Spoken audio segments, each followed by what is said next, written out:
Is that what you started on?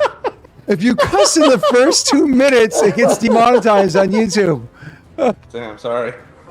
Do you really cut think that part any out. of these are getting monetized? Oh, yeah, actually, yeah, all of them are.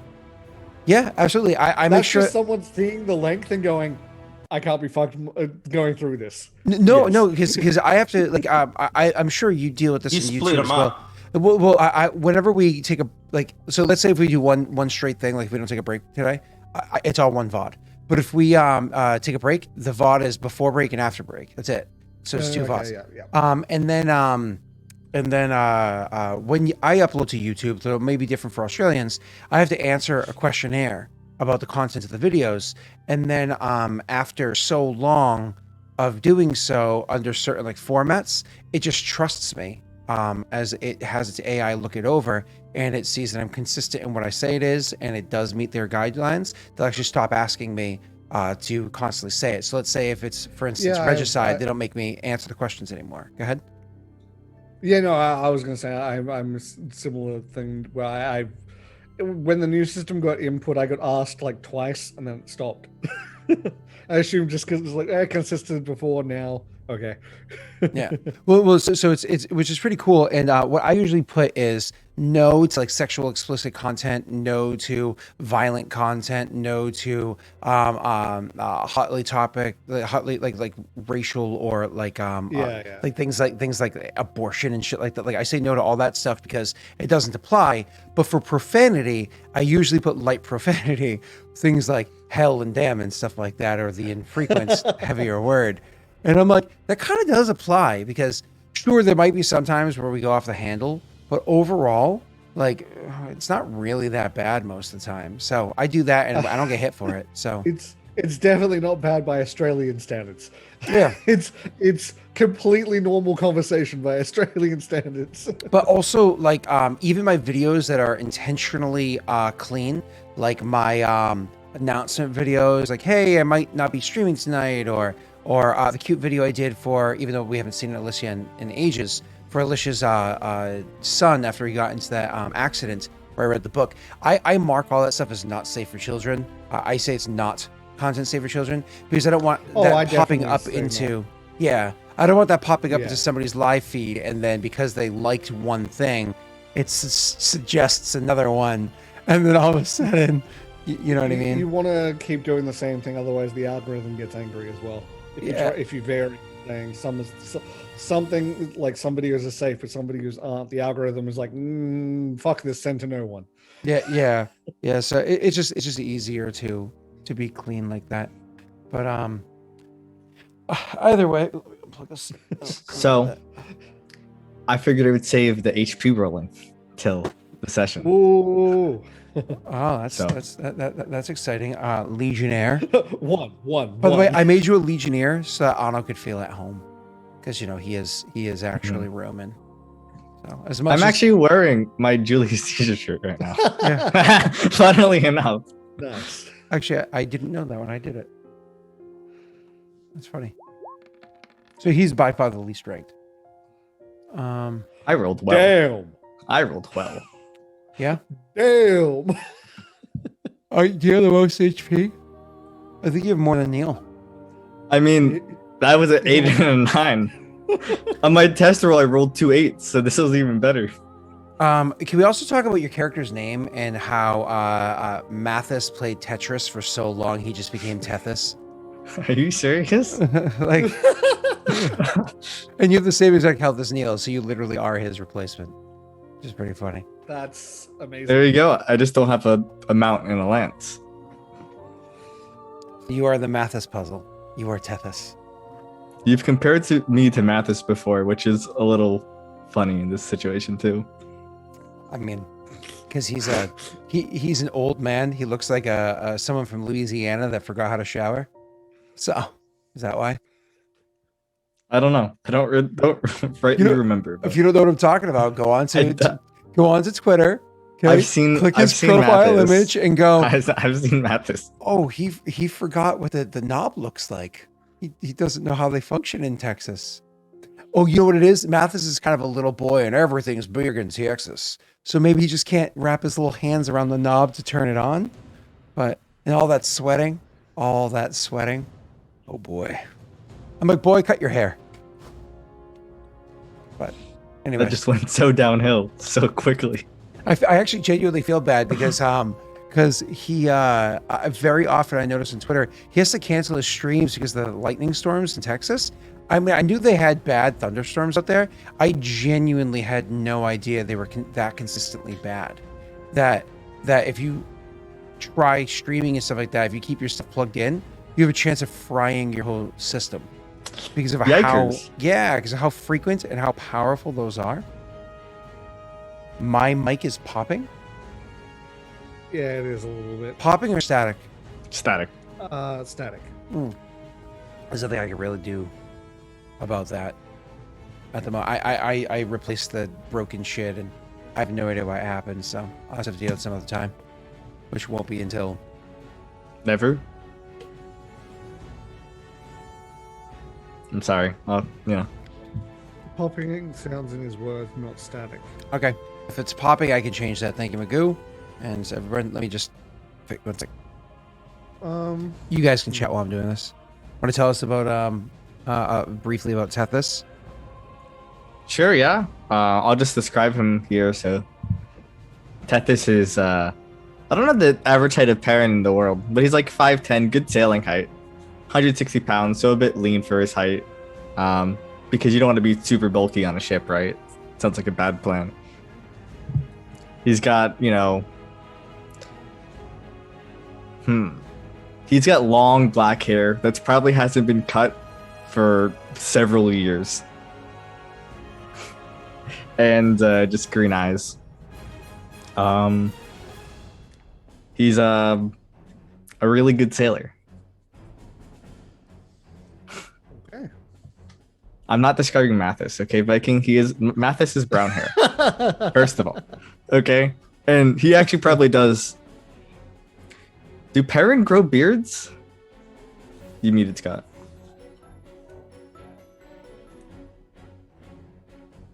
I would assume. I'm pretty sure. I guess it's never come up. It's never come up. I'm just thought, do they like... Are they like traditional half elves where they struggle with beards Bastard because Rayrin elves? deserves what he gets. That bastard Rayrin deserves this test. That work? Is that better? I think it's better. Is that better? Yeah. Yeah? It's like say a sentence, but it sounds better. Say a sentence that sounds better. Yeah. I Cool. didn't hear pop/static there. Woot woot. Yeah, your character probably takes a dip every once in a while. But beards on Perrin. Of Is course, that like... Do Perrin grow beards? They do, yeah. Okay. Are You they just like... realized I don't think No, it's are they big human beards or like... Are they like crappy... I mean, I thought- most of them are going to be like a typical British person's beard, sad and wispy. But the rare Perrin will be able to grow a proper beard. Yeah, I probably got like a goatee going on. And yeah. Brutal. I mean, if we're going to continue just shitting on Mathis, he also has a sad and wispy beard. So, but... You've already been mean to Mathis. Mike, I love you. I miss you. Doesn't sound convincing after what just happened. I don't mean to fixate on you, but it's so appropriate in this scenario. I knew you were describing Mathis. All right. Nice. Oh my god. Except when you grow a sad, wispy beard, you can't grow a goatee unless it's a particularly bushy goatee. Otherwise, it just doesn't come in right. It just doesn't. You can't get a proper Van Dyke, which tends to be smaller up top and then like thick down the bottom. You can't really pull that off because like up here is just it doesn't connect the right way. Which I knew that pain when I was 17. Speaking of, hey, hi 17 viewers, how are you all doing today? You guys ready to get started? So. Yeah, I am ready. Almost forgot All right. bravery. That's besides the point. So I get Jake to do a lot of RP in Warmonger. When it's his turn to talk, I kind of force him into some RP with his advisors. But I really think that the creation of this campaign has forced him to have a lot more RP too, because he's kind of has to be the RP focal point, being the highest ranking character. It's kind of been like a pride of mine.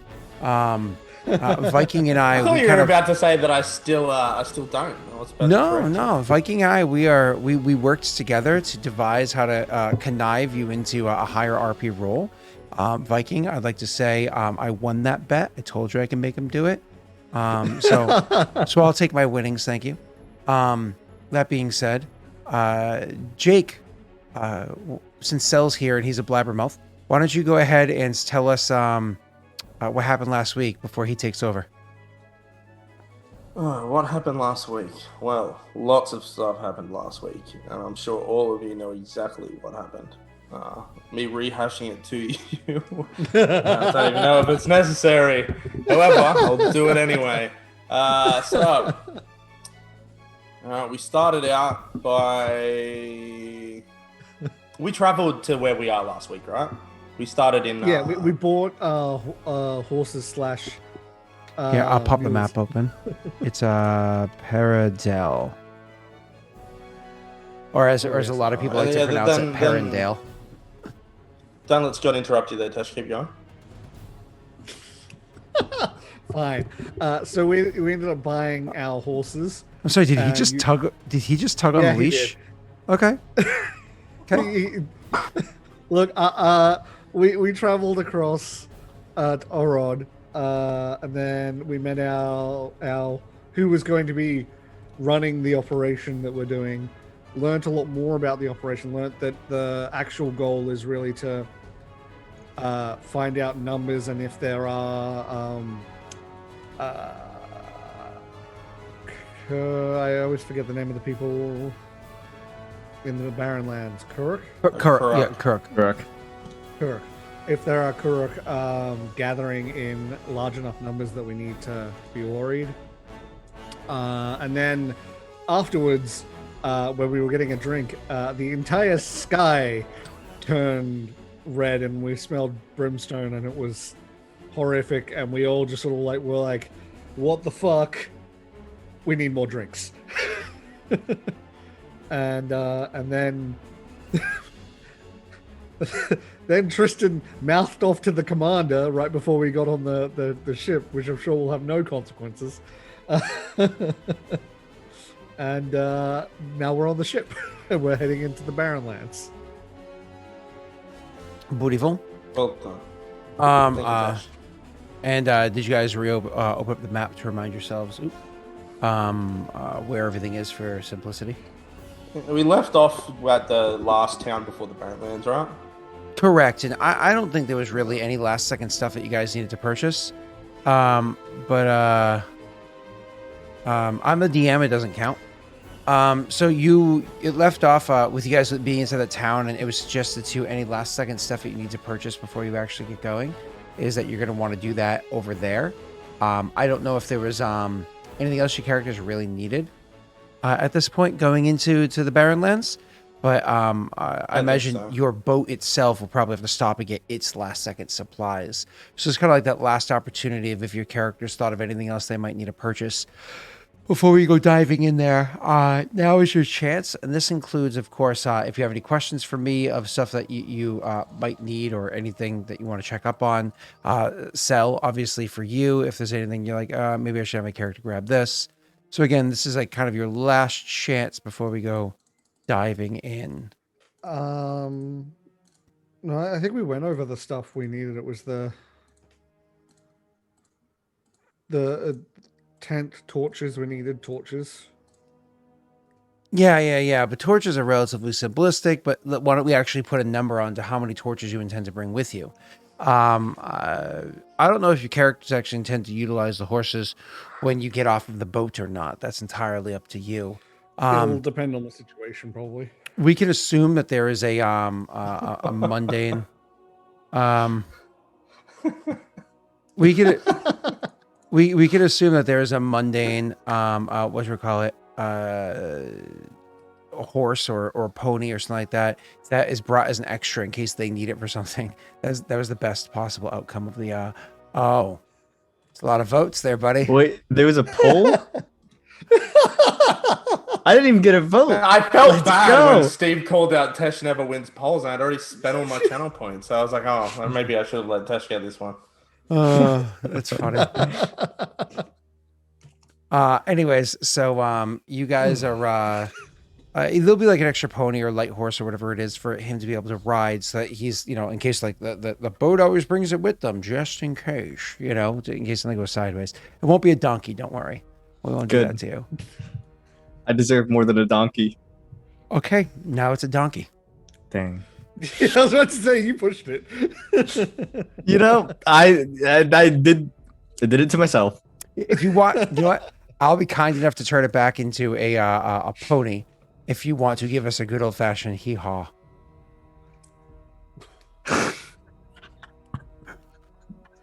What's We the will difference also between- accept yeehaw as well. Either or. I don't think I can. I think it's. I don't think I can will myself to do it. I don't think I can will myself to do it. I mean, when you're a dad, you have no dignity left. You do all sorts of stupid shit just to get through the day. So, like, no, that's not what the donkey noise is. The donkey noise is, like, oh, that's right. Mind you, everybody else up at the host stand of the restaurant is staring at you. Like, Yeah, I don't think I can will my vocal cords to do it. well, all right. So I never had dignity. Yeah, neither did Sel, but he's trying to find some. So, Ouch. what was I saying? So you guys are traveling north. You're coming to this town, obviously, like grabbing things like torches and whatnot.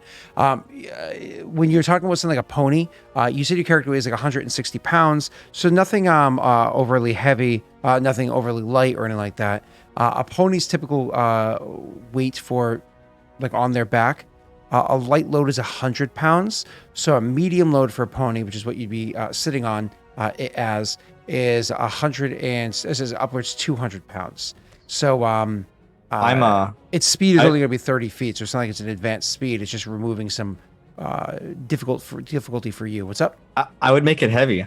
With my weight and inventory, I'm like 118 or 218. For how much shit that you have on you? Yeah, I have 58 pounds on me exactly. Okay. Which is my light load. And let's go back to Pathfinder Donkey. Oh no. I might need a donkey or a mule. The same thing. It's funny, donkeys actually don't technically have stats in Pathfinder. You have to look back at their old stats from it's actually they don't carry quite as much. We're not going to do a mule. I don't think. I'll check. Oh, that's right. Mule technically didn't exist in Pathfinder either, I don't think. Because it was just a horse, but better. Yeah. So a mule's light load is 230 pounds. A light horse's light load is... You're not going to give it to me, I are just you? realized I never 16 got a and weight large, per 16 gallon. and large. It would also be the 230 pounds, I believe. Yeah, so 230 pounds. So we can imagine that your character also has a mule as they're trying to save money and not send the more expensive animals up and into the barren lands, right? Hopefully, if they don't like the taste of mule, this is nasty. It's grainy and shit. That maybe they won't try to eat them in the future. Either way, so a mule's 230 pounds. How much do you say you have on you for carrying capacity for weight? 218. So just right in there. Okay, cool. So you're probably not carrying any additional equipment with you unless you're shaving off some of the shit you have. How about you, Tesh? How much does your character weigh plus equipment to So carry? I was just saying that. I don't think we ever organized a weight. That was one of the things we were originally going to figure out, and we just never got around to it. A weight to your character? Yeah. What's their height, strength, con? Okay. So height is 6'1", strength is 14, and con is 14.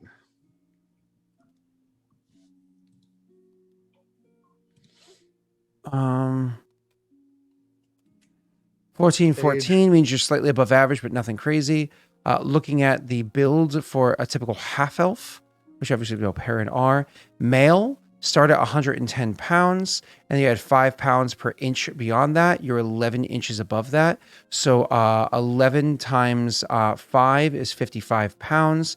So 165 pounds is the suggested weight for an average person. You're above average, being like more beefy with strength and con and whatnot above that. So instead of 165 pounds, it probably suggesting like 195 pounds. So IRL, you'd be like 2 inches taller than me and like 15 pounds less, which is somebody who's in good shape. So, 195. Yeah, so 195 would be like a decent weight for you. But then all of your equipment is pretty light because you more or less just walk around in a crystal suit. Yeah, I was actually just thinking I can remove the weight of some of my stuff because I've taken some of the stuff off. Let me... V-Sword, I set up 4 alarms to make sure I woke up this morning. And one of the things I did was I slept out on the back porch, which is like it's a non-insulated but completely enclosed area. So like when you walk out on it, like even though you're stepping on like a Berber carpet, you can hear the outside of the house creaking beneath you because again, the whole thing is not insulated.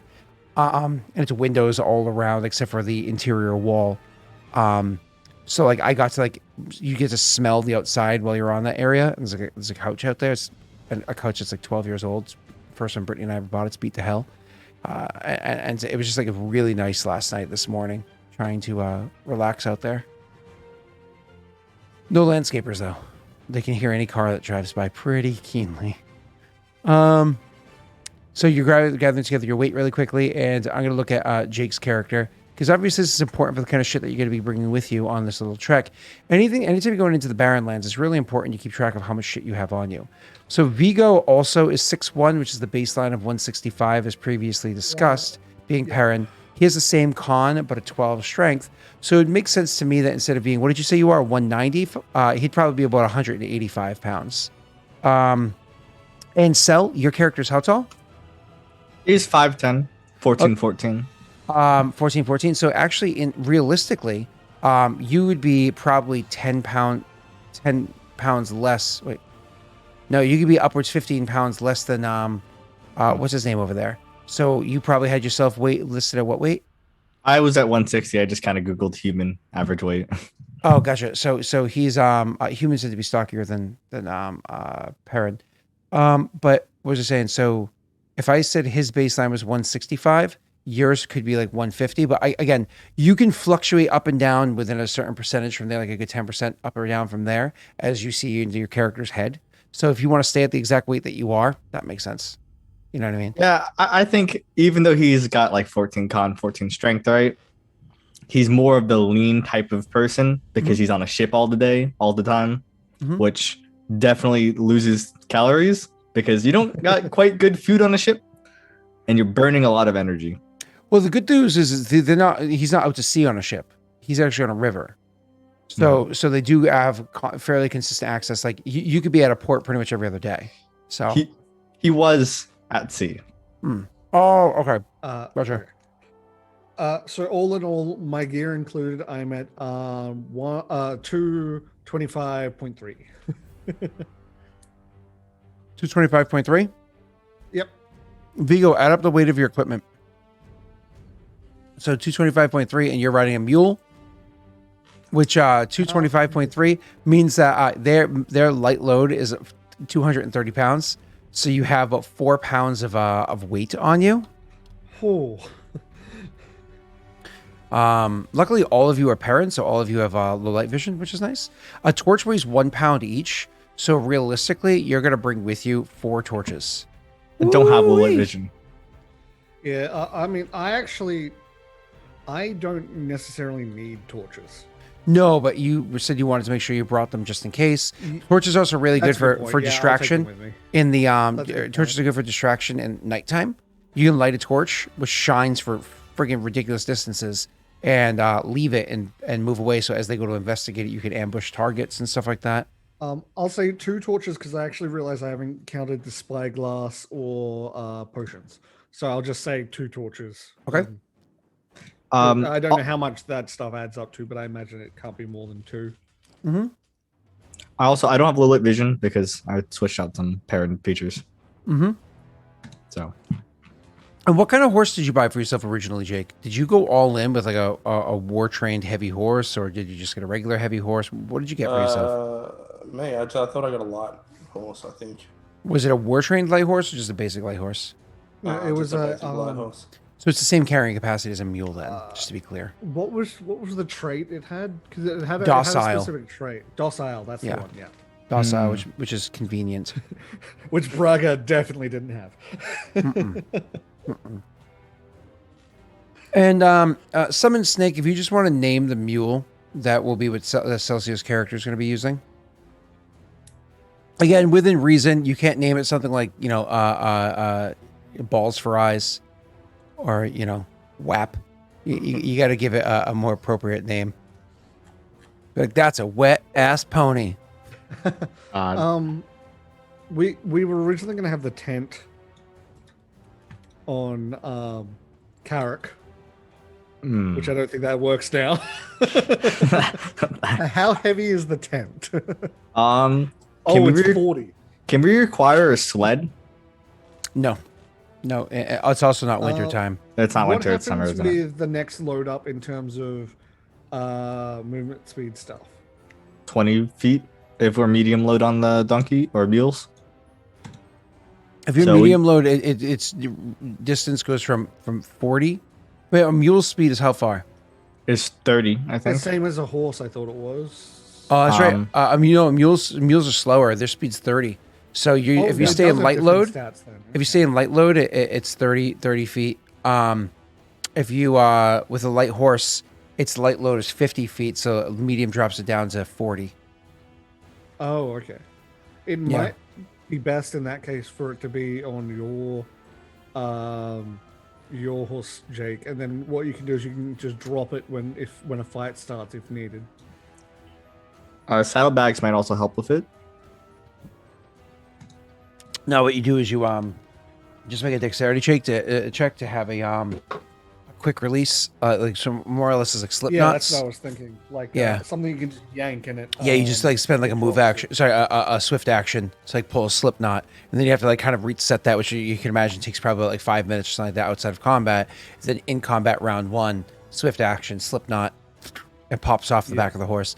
I used to do that with my PCs all the time. I used to overlay in my characters that I play in D&D, and then spend the swift action to drop my bag. Yeah. It's something I always do. And then if I can convince my DM, which usually the DM was like Eric, so he'd let me, I'd pay extra money for like a masterwork backpack. Not even necessarily a framed one, just a masterwork one. So more or less I can have like almost like a clip release. So I could have like a free action drop the bag. So I had I was going to move towards that with a character I had that was a Tinkerer before Artificer was a thing. Mm-hmm. I moved away from it because the story moved away from doing a lot more. Artificer was a thing back in 2004. Okay. Before it was like, it became, at least as far as I knew, a common thing. Like when I looked it up, it was in 2004. At least. Oh, well. Talk about when it was in 5e, okay? 5e. Okay, 5e. Okay. Yeah, thank you. Okay. It's like it's like 2016. Yeah. Go ahead. It was UA for a long time, but it was like correct official. Yeah. Anyway, so I was playing a homebrewed version, and I had a pack imagine that I would drop. Yes. Yeah, his was almost good, and I don't mean this in an insulting way. His is better than mine, and it's almost good. It's better than I really enjoyed it. What D&D offers, but it's almost good. It's just not there yet. It needs like a little something. If it wasn't for the armorer subclass, which I've now played and thoroughly enjoyed, I would like his version better than the 5e one. But anyway, so we ended up not doing so much exploring, so it didn't become a thing. But I had a backpack that I would drop, and it would like land on stilted legs, and I would have abilities. I would go back to it and treat it as like a sort of a base for the fight, if that made sense. I would go back to it, swap out stuff, and run and continue running and stuff like that. It didn't end up being as big of a thing, which I was sad about. But it was something that I really liked, the idea of just the fight starts and I just drop the giant backpack immediately, sort of thing. Yeah, it's super convenient doing shit like that. So I don't know. I like it. I also like the idea that there is because when you put on certain like outfits, so the summoner, what's it called? The one that can the one that can put the synthesis summoner. Synthesis. Yes, when they put on like their extra dimensional suit, like their whatever, a lot of the stuff that they wear gets absorbed, like their equipment gets absorbed into their body. So I used to like the idea of if you go Iron Man style. With your synthesis summoner, what it is you play like a techie kind of character, even though you're a synthesis summoner. Your spells are like items that you have on you that do like effects, and then more or less if you take something like your backpack and it's almost like you pull like the ripcord, and it causes like the backpack itself to around your body, and it becomes like the suit that you're fucking wearing, and then again because almost everything that you have on your person, all of your equipment becomes a part of your person, so weight doesn't matter. So it's really cool is if you're like let's say a synthesis summoner with a base strength of say, I don't know, 12, but then your suit adds like a 6 to that, so it becomes an 18. But then all the equipment you usually carry around you is like say 80 something pounds, drops down to maybe like 10 pounds of equipment. You have all this additional carry capacity that you can like use in the moment if you need. It's like super convenient, you know? But anyways, little tricks like that keep the game interesting for me. So, which is why 5e doesn't interest me. There's so much 5e hate last night on your stream. 5e jump, 5e jump, 5e jump. I think 5e is moving in the right direction. It's adding a lot more interesting things, and adding a lot more unique options that, like, as I said, the armorer is something I really, yeah, exactly. I was gonna say I've really thoroughly enjoyed playing the 5e armorer because it's just something that's very unique. And I've like there's so many ways you can flavor it as well. So if you ever want to play an Eberron campaign, I'll give you a Pathfinder artificer to play, and then you'll know what real power is. I know. I've got at the moment I've set up catapult. Do you like the idea of giving your friends a weapon plus 10d6 damage on every attack? Do you want to do that for all of your friends? That's different because it's a different system. The benefits work in that system because the benefits are all of their benefits are less. Do you want to know what real power is? I don't care about real power. I care about fun. Yeah, he's resisting the temptation. My God, that is so. My buddy Pat that I used to play D&D with forever ago. His name is Kemdafo Travaris de Civis. De Civis being the gnomish name family and Eberron. So he was an artificer. We stopped at level 17. It was one of those things where people are like, oh, who does the most damage in the party? And instinctively you'd want to say Miguel's character who was Clink because he does the most damage. But realistically it came down to it was Kemdafo. Because even though Kemdafo never attacked a single person, he put so many extra dice in the hands of all the PCs. He never got hit. He could overcome any scenario. You'd walk up to literally any situation. He'd be like, oh, I've got the right tool for that. And like, because it was just, I don't know. They are broken as fuck. If you play them the right way, they are so good. And you don't have to rabbit hole down. Am I an armorer or a weaponsmith? Do I use guns that don't exist in the world, but somehow I have? Or do I enchant items? You do it all. You do it all. Like one of my favorite things is you could pick up any item. Like let's say the backpack you're wearing, you could turn that into a temporary wand with 3 charges. And then when it gets down to 1 charge, cast a spell to give it 3 more charges. So now it has 4. You know, like and then like my backpack is a wand of fireballs because why not? Like it's so cool. It's so cool. And then you hand it to Sel and you're like, hey, can you hold my bag for me? And Sel's like, is this what I think it is? Yeah, just be careful with that. Like it's so good. I got the power. Yeah, you have like a slew of umbrellas, but you're just the penguin. You know what I mean? Each one of them has a different thing built. Anyways, all right, let's go. We don't need to get all Hagrid.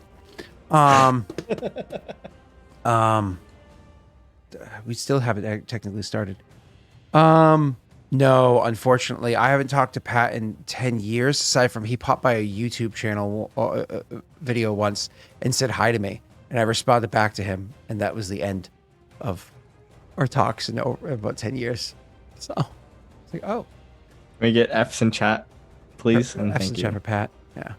All right. Anyway, so, let's continue with the dining. You're being dramatic. I'll die first, so you guys can run away because I'm a fighter. So now that we know our weights, if you want to grab any additional like things like torches or whatnot, grab it now. That mundane shit, because you can't just have that on your character sheet in the Barren Lands. Anything that's not explicitly written on your character sheet, keep that in mind. Another thing to keep in mind is food. I was about to say that then we need to talk about rations. I got then. 6 days of rations because that's the max I can carry. Yeah, you're gonna want food. So a torch is 1 pound each, and they last for an hour for each one. Sorry, I'm burping. My apologies. So Pathfinder, you're gonna want to have rations. Rations are, I believe, 1 pound each. I'm just trying to. There's different types of rations. Normal rations are 1 pound. Which is what you'd have. Yeah, 1 pound each. Again, don't worry about the cost for these things. It's going to be given to you. But so 1 pound of rations is 1 day's worth of food.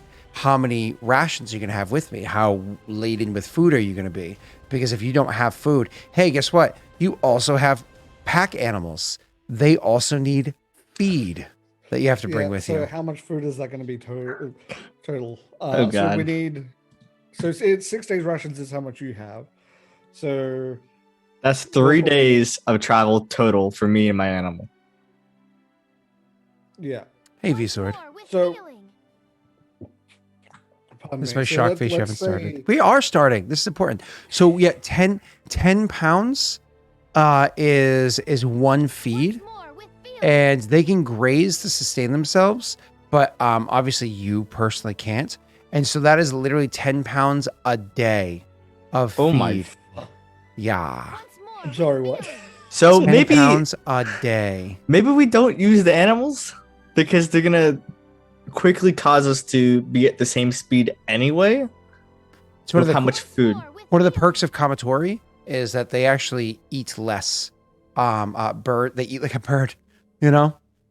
And Kamatori can also, if you kill anything, they're also carnivores. So they're not carnivores, so they're herbivores, omnivores. So they can also just eat meat too. So if you like kill a Karuk, they can just fucking eat them. So. Yeah.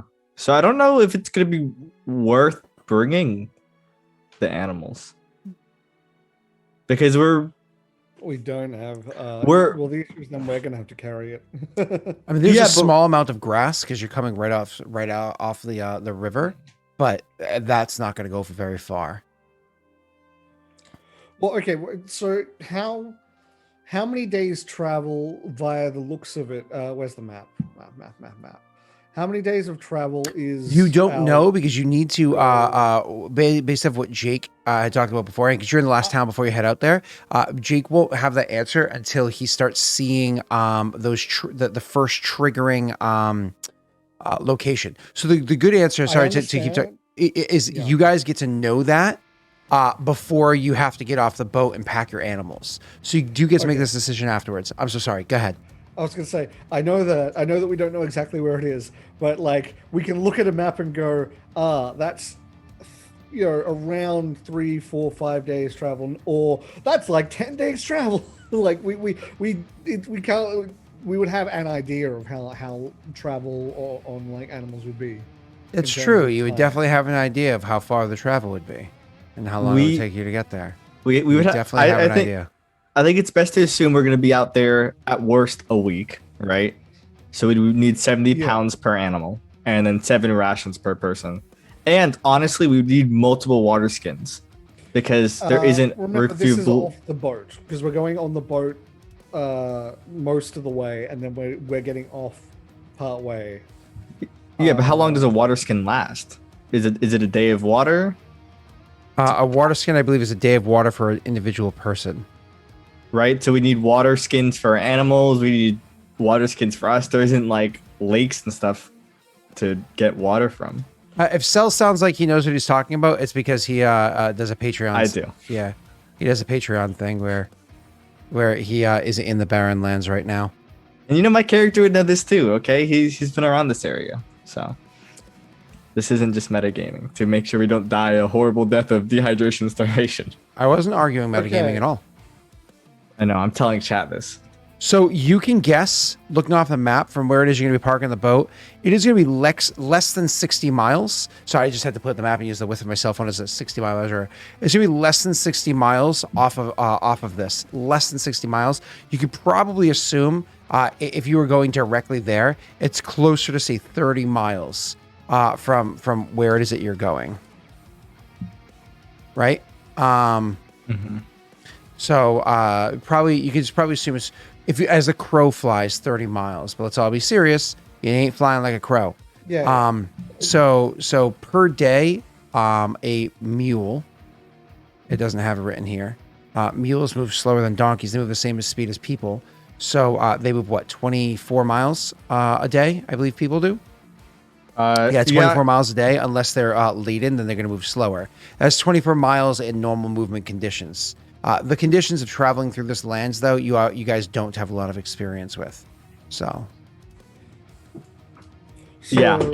but it's not easy.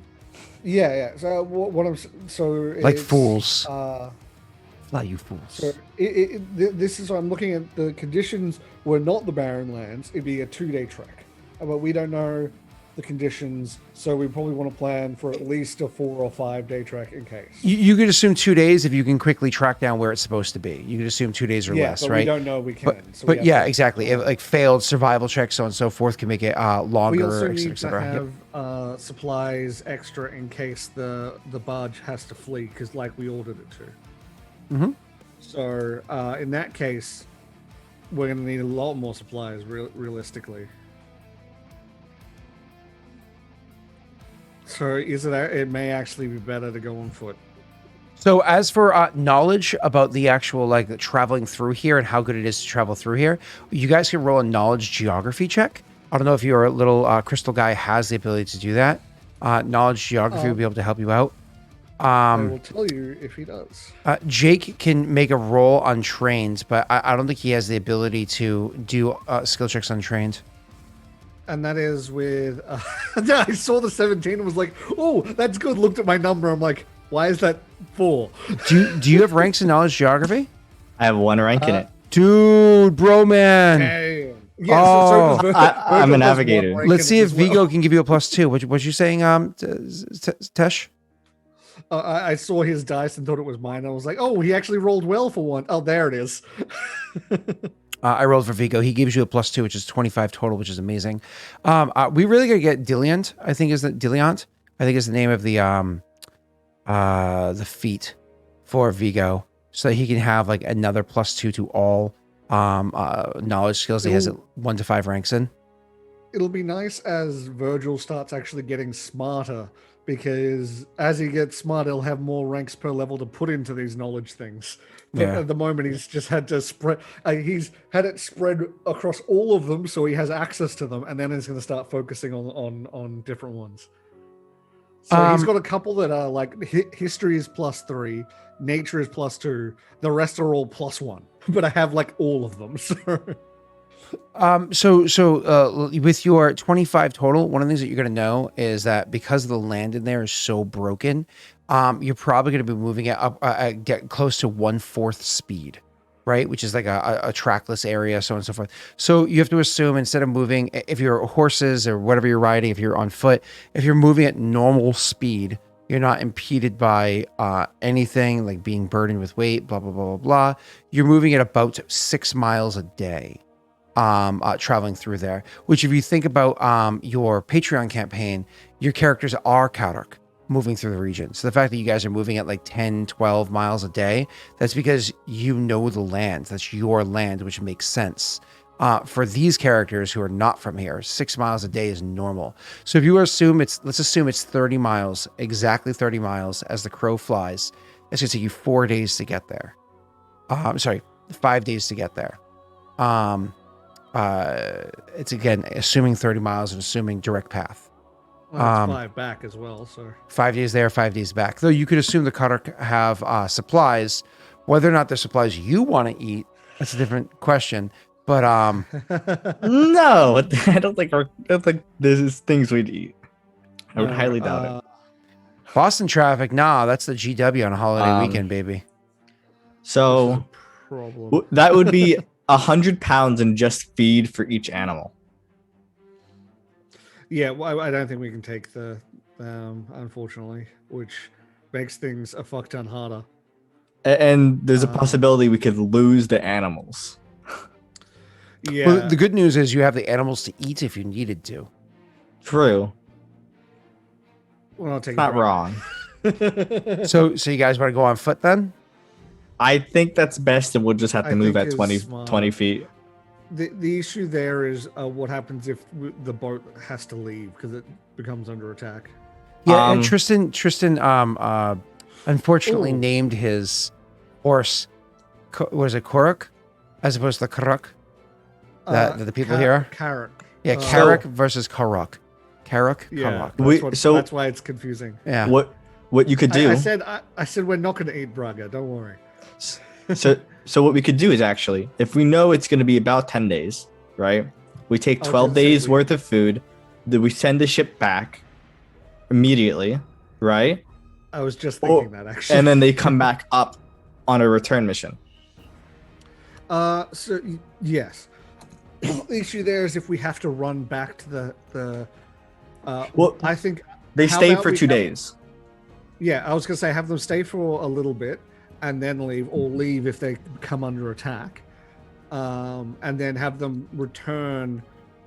We could have them return for 2 days in the middle and then leave again, Who are you and talking then about? come back at the end. The ship. The ship. Instead Don't of worry having about the them ship. move- That's going to be under Tristan's command. Yeah, and okay. I Well, actually, it's understand that, under but the we also need captain's to- command. We also need to know where it is. So It'll- we're it'll- discussing our plan for because we've given them orders to retreat if they would come under attack to a force they don't think they can beat, because we can't have the boat going down. So we're thinking what they do is they stay for 2 days, leave, come back about halfway for 2 days. just in case they're we going have to end go up back. staying until they're under attack, which could potentially be until they're attacked in a way that they don't think they can handle, which could potentially be the entire time. Well, Yeah, th- they'll that- end up this- staying until it's too dangerous because there's no reason for them to retreat just based off a time limit thing, because that wouldn't make sense. You know what I mean? They would want to be able to hold out as long as possible, and they have the supplies for it and whatnot. All right, then they just need to be. If they get attacked, they just have to return. Hopefully, thing, within. we're When was the last when full they moon? return. They'll have Very set fallback points is what they'll have, and so it's one of those things where if you're retreating backwards, you'll have specific fallback points which you'll have marked to know to check. Like, okay, here's primary location is like point A, which is like where they dropped you off, and that'll be like a point B, point C, point D, and then finally just back over the border to the border town. You know what I mean? So you'll have specific fallback points to go to. Now, would they potentially push from, like, say, a C to a B if scenario allows them? Sure. But if you were mostly traveling along the river, you might know that. You know what I mean? So, That's a good point. Okay, that works then. yeah. Just because, like, okay, so sweeping how up and down how and back many and days? forth, would That's you 12? could potentially lose track of them. What were you saying? How many days is we're organizing now supplies? I can actually probably carry the tent then, if We'll just buy bedrolls. well the issue is we're worried about like the environment and making sure we don't have to do out of game, making sure we don't have to do fort saves because the environment's not good sleeping wise. Do you have knowledge you local, know. Cell? As somebody who specifically works this river? Sadly, I don't. I just have knowledge geog. That won't help.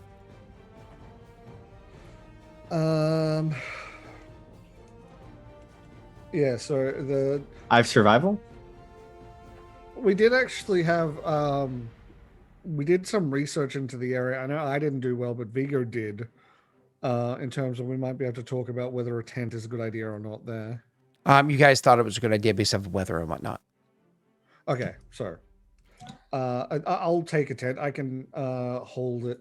I'm only at the moment. I'm at 32.3, and I'm not even at light load yet. So I can go medium load and then drop it if combat starts. Mm-hmm. Yeah, that does impact your ability to travel longer can- distances, though. we're gonna I have to can move at also 20 feet. I can increase my speed. To carry all the food we'll need, it's 4 pounds per water skin, and then we have to have theoretically 6 days of water skins. right? so how much Because is that? we need 12 to get there, or You 10. can't. You one of the unfortunately again, it's one of those things where traveling through the barren lands, you can sometimes assume that you hope you encounter no one, but can sometimes bank on it. Like if you encounter somebody and kill them, their water skin, if you don't mind sharing saliva, could be your water skin, right? And while there's inherent dangers of disease when you're dealing with that, the good news is you got more water without having to travel it. The bad news is Karak have no problem drinking blood to get liquids in their body. Do what's needed. If I need to drink blood, I'll drink blood. Mm-hmm. Look, if we're doing this properly, I'm gonna look up the weight of all my stuff in Pathfinder so I can figure out exactly what I have. So if we Yeah, have I was 10, looking at that, and that looks like it's going to take 10 years, so I'm just going to guess. so if we take 10 days of water skins, and 12 days of food, is 52 pounds. 52 pounds. Okay. Wait, it's gonna take 10 years to add up your equipment? Yeah. No, it's easy. Yeah, it's not that hard. How much do potions weigh? Yeah, A pound. that's Average yes. potion? Okay, I'll just put one for each then. And how much for the potion belt? Potion's weight I thought was next to like negligible. No, it's a glass bottle. And for somebody with a light load of 43 pounds, you should probably add your shit up there, buddy. Yeah. Because you're I'm not taking all that stuff though. Yeah, How your much is portable the- alchemist lab alone. I'm not taking that. If you look on the writing notes, this is probably what I'm going to take. If you can see that part there. How much? Because a portable alchemist lab is fucking 20 pounds. So if we take, I ain't bringing that. But So do we you take- require that to make your potions, like your No, I do extracts? not. No. Oh, okay. It was a custom item, wasn't it? The potion belt. yeah, Yeah. That weighs 1 pound. 1 pound. Okay, cool. Yeah. Then all in all, it looks like let's give the crystal, cognitive crystal, 1 pound. The braces you put 1 pound. Is that still correct? Yep. Cool. Then all in all, I'm at 45.3. My light load is 58, and my medium load is 116. So I'm at medium, and I have can 16 actually- extra wait, pounds. No. Wait. When I put on the astral skin, it's more. Let me figure that out. Astral skin, 76 is light load. 153 is so I can carry 100 before I get to medium load. I'm at 100 flat right now with 12 days of food, 10 days of water. I know So it we're seems not bringing, maybe animals now. it's 100 pounds of food minimum either way. You probably have hemp You're rope, not bringing right, Jake? animals. Or Yeah, I'd would you have say hemp so. rope or silk rope? No, I wouldn't. I don't think I'd have silk unless you let me have silk rope. Oh, shit. Neil had a silk rope, I think, for some. Yeah, but he paid the extra for it. Silk's expensive. Oh. I mean, yeah, that makes sense. So I have 16 extra pounds to carry food or extra water if you need it, Jake. So For your- how much is our own like supplies for the stuff? So rations. How many days of rations are we taking? I say 12 to be safe, but That's a good idea. 12, and they're 1 each. Okay, 1 each. And how many days of water are we taking? I'm saying 10 because they weigh 4 each, and we can hope we might find a spring in the woods if we go to the woods or collect some water from rain or whatnot. Okay. So I will be in light load, so I'll be dropping my pack when combat starts.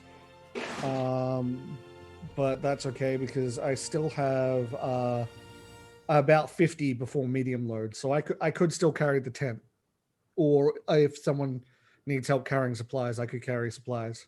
I'll be at medium load, unless I lose 42 pounds. Okay. What about you, Jake? I can probably I can carry that 42 pounds. But then we can't carry the tent, which is a problem. But tent's easier to drop than like your backpack full of rations and whatnot. And you wear chain shirt, which weighs how much, Jake? 20, 25. 25. 25 pounds plus your weapons and whatnot. So all of your weapons -4 because I'm not bringing the crossbow. Okay, so you have I dagger, just have a dagger. and then you have one each alchemist fire and acid. Yeah, I'm probably not going to bring them, I guess. I mean, let's assume you bring them for now. So the dagger, so that's 1, 2, 3 plus 5. That's 28 pounds. So that's 28, and then we're adding this other stuff, which is I just did the math for you. So assuming you have one torch on your person, which I thought was funny. So it's 28, 29, 30, 31. That's 35. 45. You have 55 pounds of weight on you, and your light load is 43. So you're gonna have to shave 12 pounds. I would suggest dropping your 10 feet of hemp rope. Sorry, of hemp rope, because that's 10 pounds right there. Dropping it from 55 to 45 right off the bat. So let's just kind of remove that, and since you're removing your rope, maybe get rid of the grappling hook because there's another 4 pounds. So since you got rid of that too, that's 14. So again, that's 28, 29, 30, 31, 41 out of 43 pounds. You have 2 pounds of breathing room, assuming you have one torch on you.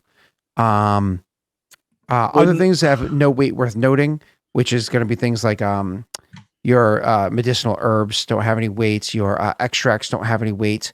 Things like that don't really have weight. But what do you need to be able to use your formula book? You have to bring that with you. So that's going to weigh a pound. I don't have to bring that. I'll have the lore gem. Oh, that's right. The lore gem has the that stuff. So what do you need to be able to actually use your your stuff? Like, don't you actually need something to make your extracts? No, I don't. It's really? It's the alchemy crafting kit is, I think, for if I want to make like alchemist stuff, but the portable alchemist lab is just something to give me additionals to craft alchemy. Yeah, I thought you specifically needed something so you can actually make your extracts though. I'm gonna read real quick while Tesh takes over talking. Go ahead. I'll go back into it as well. So everyone's going to be at light load at the very least, right? So we'll be moving. Another issue. Light load's normal speed, to be clear. We need firewood. Medium. Wait, I think I've misunderstood how Pathfinder works then. Is the number next to medium load, I can have up to that point and I'm in medium load? Yeah, so light load is 43 pounds. Medium load is for Viggo, light load's 43, medium load's 86 pounds. So if you are at 44 pounds, you are now at medium load. So the number after blah. I have to look at your character sheet. No. Just so I know. Character sheet. The number after the words medium load, is that what medium load can go to, or is that the start of medium load? Medium load. So your light load ends at 76 pounds. Medium load begins at 77 pounds. Okay, so so that's the number it can go up to. Then I'll rephrase that. Are we all going to be at medium load? Because I can then. Yeah. So Jake is currently in light load. Oh, Jake actually managed to get to light load. Yeah, he's always been at light load. Now, here's a big thing to point out. When you're in medium load, not only does your speed reduce to only 20 feet, but also you have things like an ACP. Your armor check penalty reduces as well. Your run speed, in theory, can be reduced as well. That's why we're going to have the quick release stuff if combat starts. Go ahead now. Yeah, I'll have to take my backpack off. We'll have plenty of time normally, so it'll be fine. Yeah, so I have... because I have an extra 10 movement speed with my suit on, I am essentially at 30-foot speed now with medium load. So I could actually bump that up to a heavy load and get 2 more points in speed, which is something I can do with the customization. At that point, I will still have 30-foot speed. I will just have the penalties of heavy load. That would be very, very useful because we didn't consider firewood. Yeah. Okay. So that way I could try. I thought it was summer, wasn't it? It's still very cold in deserts at night. So, you said Viggo is under light load. Is that with supplies or without? Viggo, with the supplies that he's bringing, his limited supplies he's bringing, at least as of right now, is in light load. So his speed is 30 feet. He's maintaining a speed of 30 feet. I'll be at 20 feet no matter what we do to carry all the stuff we need. You need an alchemist's kit. So creating extracts requires only a minute of free time, a formula book, which is in your crystal in your head, and an alchemist's kit. So not an alchemist lab. Alchemist kit is something entirely different. That's £5, I believe. Let me just look that back up. Yep. We need 5 days of firewood, and if we get a hatchet and 5 days of firewood and a tinder box, we'll be fine because we're going to trees. So when we get to the trees, we can cut trees on the way back. Also, at least with the tent, we may not need all. It says days. 24 pounds. Oh, Do that's we true. really need different. the That's not fire different. with the tent. We could probably do like half a day's of fire and be relatively okay, but it still gets super cold. £5. This item was previously called an alchemist kit. It was renamed to avoid confusion. Okay. Gotcha. So how much weight would that be for our supplies for the Each day We're of all going to be in firewood? medium, I think. Yeah. Each day of firewood's 20 pounds. Okay, that's okay. That if we're all going to be medium, I can load myself up to heavy and be the same speed as you guys. So that's what I think I'm going to do. I'm going to load myself up to heavy with a quick release. Yeah. So I can carry extra so how food. much was the firewood? 20 pounds per day, and we need to carry a hatchet. And 5 pounds. So 5, and that's 20 pounds. How am I looking? Dude, an alchemist crafting kit is how much? Oh, it's 5 pounds. Okay, sorry. Everything I kept looking up kept saying 24 pounds. Like that seems broken and bad. Okay. It's But it's That is the where 5 I as you can't- previously said. Okay. yeah. I can do 4 days of firewood. That should be fine. Yeah, We and should get to the that's pushing trees. me up to. I will have 10 left for heavy load, and of note, Scott, I'm going to put the rations, like the rations water tent, in a quick release, with the tent on the bottom, obviously, to catch everything. Mhm. But I'll put that all in a quick release so I can quickly drop it if needed.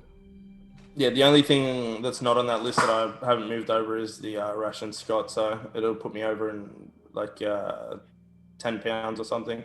Ash, do you have a masterwork Doing it out for me backpack? right now. I don't.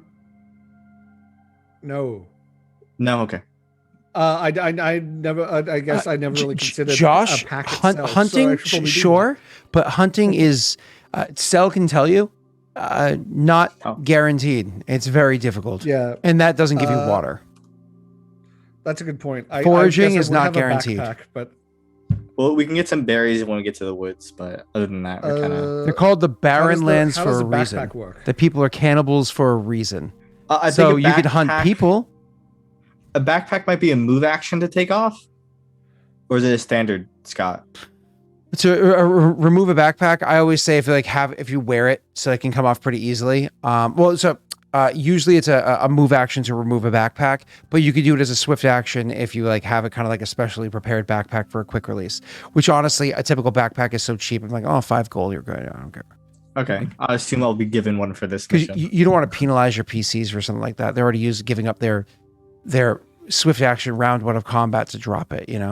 So I'm picking up a hatchet. I'll just say it weighs the same as a hand axe. I can probably still carry that as well and put it in the same sort of thing, ready to drop. Firewood. I'll be fine with it. I have 16 extra pounds, so might as well use it for something. Okay, I still have about 10 extra 10. left before I reach maximum load. Okay. How much food and water do you have, Jake? I have 10 rations in my gear already. I have a water skin, but I don't know. We'll just say we need to get Okay, them I'll for carry water. some extra water then. We need 10 days of water. I'll carry 2 extra days of water and 2 What is extra your days of your ration. water purification thing? How many times can that be used, Jake? Let me look it up. I can carry 4 extra days of water. There we go. I've got all in all 12 days of water, 14 days of rations, but that's like individuals. And then I've got the tent, 4 days of firewood, and all of that. Oh, and the 4 torches. All of that is in a quick release to drop because all of that, as second it's dropped, puts me down to light load. Sorry. The sponge can take up to 1 pint of water at a time, and it's before it disintegrates, it can do 25 pints. Okay, so that's not a lot of water, because there's 2 pints in a quart, and then there's 4 quarts in a gallon, so 8 in a gallon, and you say what, 24? So that's 3 gallons of, which is the average person doing heavy exercise, like walking through like a super hot area, traveling, takes about 1 gallon a day. So it's like 1 day's worth of water purification. So if you had like muddy, shitty, nasty water accessible, that would clean it out for you, more or less equaling 1 day of water for you guys, which, by the way, is 12 pounds of water in 1 pound of sponge, which is really, really nice. Assuming you have access to nasty water, like muck or whatever. Does heavy load not bring your speed down more? It does not, but you are taking some seriously fucking penalties. So to be clear, like negatives to like fortitude saves and stuff like that, like against environmental conditions, it's really bad. Well, Yeah. I would say, remember, I'm setting this up so that my suit's essentially helping me carry all this, because it's giving me extra strength, it's giving me extra move speed. Understand. I can go to heavy then, because I have meta-wise, I have the endurance feat, which will help me in fortitude saves against. How does that feat work? So it gives me a +4 to Constitution checks to avoid non-lethal damage with force marches, and also +4 to fortitude saves when dealing with non-lethal damage from hot or cold environments, and also to resist suffocation and other stuff. But it's designed for this situation where I have a +4 to my checks. All right, so here's the fun part. Y'all ready for this? You know it. Just because we got to finish this up and actually get the fucking travel started, right? So, as much as this is fun, so more fun than I thought it would be. I enjoy this stuff. I don't know how much viewers do, but I enjoy this stuff. So, for the sake of traveling, for the sake of all arguments, you bring 1 mule with you. What's that thing's called? What's the thing called? What's your mule called, Jake? No, Jake. Sorry, Tesh. We're taking Braga. Yeah, we're bringing Braga. You bring Braga with you. But that means Braga's fucked. Well, no, not necessarily. You bring Braga with you. Braga, if you're not riding Braga, can carry 230 pounds in a light load. So you can easily carry 130 pounds of feed for Braga. That's 13 days of feed for Braga, so you're not worried about her having food. You can hope that there's at least 1 day's worth of grazing that Braga can take, say half a day leaving the river and half a day back, maybe more than that. So maybe take less food. But let's say 130, so you have 100 pounds of carrying capacity on Braga, so long as she's not injured. Anyways, so you have Braga with you. That's 100 pounds of materials that Braga can hold in the saddlebags, making it so that you guys can lighten your own loads. So for instance, carrying all of your food and water skins, if Braga literally just carries all of the rations, water skins, and her own food, then you should be okay. You'll actually be okay. Let's be real. We know what you're doing. You're trying to get us to put all of our food and water on the pony, and then the pony's going to run away, and we're going to have nothing. All right? I know how you work. It's not a pony. I know what you're doing. It's a mule, and if it starts to run away, you just hit it with an arrow and kill it. I can very much take the rations. Braga has 22 health points. You guys can kill it from a short distance and make sure the food doesn't leave you. Scott, I can very much take the rations of water myself. The tent and the firewood is what's fucking heavy. Listen, I'm telling you right now. Well, firewood's foolish. You're thinking okay. I need firewood for the sake of cooking, probably. Yeah, firewood also means smoke and smell and light. Well, firewood so we don't freeze in the environment. What season is it? But it doesn't matter. Deserts get super cold no matter the season. Yeah, but you also have a tent. Yeah, but a tent's not normally enough to stop you from You're putting 3 full-grown men inside bedrolls inside of a tent? That's going to be some heat. You know what I'm saying? So we don't need to worry about firewood. Getting hot in there. So put on your bedroll and you'll be comfy to sleep through the night. Yeah. I'm fine. I actually am fine with tent, water, and rations. I'm a medium load. Yeah. Jake, how much food, water do you have on you? Yes, at the moment? 5 days worth. I put on his character, which is 20 pounds. Are you close to your medium max? Dude, he's weighted. Because you'll Hey, need. How many You water guys skins do you load have? up on I have 13 water skins. How many water skins do you have? 12. Okay, then we have 10 days of water, 30 days of water between us. And then if we have at least 10 days or 36 to 30 rations between us, we should be fine. Everybody's sitting here like, I wish I had create wine. Create wine, so create water. I wish do I had have create wine, thank you. Create and water. I will use it if I need to. I meant create water, and create wine would just dehydrate you quicker and lead to a quicker That'd be death. bad. That's Yeah. it's worth it though. what We're if gonna die I'm anyway. like- listen, think about it, right? I'm that thirsty. There's no water but like this really disgusting stuff. I have no sponge. I still turn it to wine, you know? Mhm. You're not Not that wrong. bad. Sure. Absolutely. Sounds great. And then Thanks. and Then then you're fucked. and then you get drunk and dehydrate yourself. Yeah. Well, that's better than dying off of I'll give myself a stagnant few water. hours, you know? Just, Oh, yeah, just you can make buy a sure day. You die drunk. Okay. Sometimes a day is all you need, all right? True enough. All right. So I think we're good. I mean, about as good as you're probably going to be. So are we bringing a mule or a pack animal to cover your carrying capacity? Because again, your character's going to be moving slower. So what I originally said, because all your math was assuming 30 feet travel. Now they're moving at 20-foot Yeah. I would traveling bring speed. You're one moving mule. slower. Yeah, we have to bring a mule. And it has to be moving at 30. Okay, so you guys load up your stuff. So you guys are both at light load. I will still be moving 30 at medium load.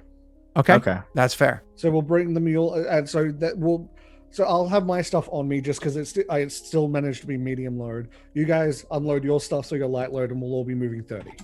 V-Sword, I would not kill Braga, okay? However, I might allow chat to make rolls that that could That might target kill Braga. Braga. You know. So if you would like, I won't call upon you to make those die rolls. Either way. So Okay, so to note, Scott, specifically because I don't want the spyglass or the potions to be damaged, the only things that are in my quick release pack, in fact, I guess everything else is actually on my body. So the entire pack is just like a quick drop pack. It's torch, rations, water, and tent, and that's it. okay, cool. So it's the quick drop stuff. All right, awesome. So again, let's go over how much shit we're putting on the poor mule, so we know, so we have that exactly. So just to help Jake out for a second here, Jake is currently at, I just want to do his math again real quick, 28, that equals 30, 40, 60, 75, 76 pounds. If we remove 30 pounds in rations and water from him, that gets 76 down to 46. He needs to lose 3 more pounds. It could also carry his bedroll. So if we take his bedroll and his rations and water, and we give it to the mule, he is in his light load and he's good to go. There's 35 pounds going to the mule. Okay. I give the mule 50 pounds, that being 11 water skins and 6 rations. Cool. So, and you're giving, I'm just going to write in this on Jake's sheet because that's what I have here. You're giving 50 pounds? Yep, 11 water skins and 6 rations. I've written down on my sheet to keep track. This is from Cell. You have written down what it is. This is from Jake. And then how much shit you put on the mule, Tesh? I don't need to put anything. I'm at medium load, and I can move at 30. You should unload onto the mule. You never know what you need. How much would you like? Is spare? How much is spare on the mule? You want to put 50 pounds on the mule? You want to put 40 pounds? 40 pounds is probably safe. So how much is the weight of your water or food? I'll put the 10 on the mule if it's 40. Yeah, I was going to 10's 40 exactly. So. Oh, that way you can keep some food and water off of the mule. That's fine. Yeah, the idea is I deliberately want to keep my stuff off. Yep, of the mule no, just in that makes case sense. worse comes to worse. Yep. So you're going to put the tent onto the mule. So you have 40, 50, that's 125 pounds goes to the mule, leaving 105 pounds left on the mule. Give me 1 second. So this is 100 pounds of feed And then we just got to double check how much saddlebags weigh, and we should be good to go. Pathfinder saddlebags. Saddle. So saddlebags, clicking. And they weigh... We need to get some handy haversacks or something. So we don't have to worry about this shit. I now realize why I didn't have a pack before. Without the torch, rations, and water, everything else has a place on my body. I've been keeping in the potions belt, or it's equipment that's on me. See, whenever I'm on stream, we just have to get into deep, gritty numbers. It is just facts. This I understand because it's actually I understand and kind of enjoy because it is actually planning to not die. It's giving the heavy RP from here on out sort of thing. So yeah, I get it. It's not my thing, but it is needed for this. I completely understand why. Yeah. Okay. I'm just gonna add this all up real quick. So that is 190. Let's call that 235, 241. Well, yeah, we have 241, which is for like 10 minutes and you're still talking weight. Oh, you have no idea. We figured it out. It's fine. It worked. We're good now, but we're at the tail end of this. And Cell, can you comfortably take back 5 pounds? I can't. See, this is where you can't. I can lose my rope if we want me to have rope. I can take that if needed. There you go. Give him your rope and then call it a day. Do you have 10 pounds for a rope? Yep. Okay. You have a hemp rope, 10 pounds. And then you're going to take back 50 foot, I assume? So you're going to take back 10 pounds from the mule. I'll assume that's rations. Yeah, I could take 10. Oh, I'll split it up between them. Okay. Between water skins and rations. However it is, you're taking back 10 pounds. Okay. So take 10 pounds from the mule back, and we are now good to go. So you have 35 pounds from Jake, 40 pounds from Cell, 40 pounds from Tesh, 100 pounds of feed, plus 16 pounds of saddlebags, which is me being generous with how saddlebags work. And we are good to go. And now poor, what's her name? Braga is definitely the pack mule. No. Don't worry about it. We're good. This works. This puts us at, the mule is at, what's her name? Braga weight. And it's going to be a grand total of, 120. Technically, that's on 180. Yes, we do. That's part of the reason why it weighs so fucking much. We've only got one horse, Josh. That's why we're having to. We're only bringing one. They actually have more than one, but every additional one you bring is more shit you have to carry, and so on and so forth. So technically, puts Braga at 131 pounds. But again, that doesn't matter because almost immediately the stuff is going to be consumed. So I'm not worried about the fucking difference of 1 pound. You know what I mean? You can assume that a water skin is taken back by each of you for like a day and then put back, don't worry about it. All right, cool. I still have 30 extra if you want to shuffle stuff around. All right. No, you're good. Again, it doesn't matter for the sake of, because once you walk for a day, there's already 20 pounds coming off of it. You're good. Yeah. So the trip back's going to be much lighter. It's going to be much nicer. Maybe. Let's hope it's not too much later. We don't want to, You know what's great about this trip we did into the Barren Lands? My character lost his excess weight. Well, every character's going to lose like 10 pounds when we get back. So you want to know something funny I just realized? So we have one horse with us. So if we need to make a quick escape, we send the horse. Commanding officer's getting on the horse. I'm getting max move speed to I can get Well, wait, you're gonna put Viggo with no riding skill onto the unsaddled mule? How fast does the mule go? Same 30? Speed as us. Oh, I'll just run. But a mule. I'll what's the expeditious retreat? I was making a joke. Let's continue. A mule can also run at ×5 speed. And who cares if it gets tired before you? So, because then you just ditch it. I can run for a while. I am fast. I have a decent fort, so I can probably run for a little bit, but not as good as you probably. But I can run fast. Endurance is a nice feat for a sailor. All right. Now, before we drop a pin, I expect in the podcast some detailed notes about who's carrying what before we get started, because this was an hour and 36 minutes, or since we actually went live, it's been an hour and 20 minutes of, am I recording? Yeah, hour and 20 minutes of recording.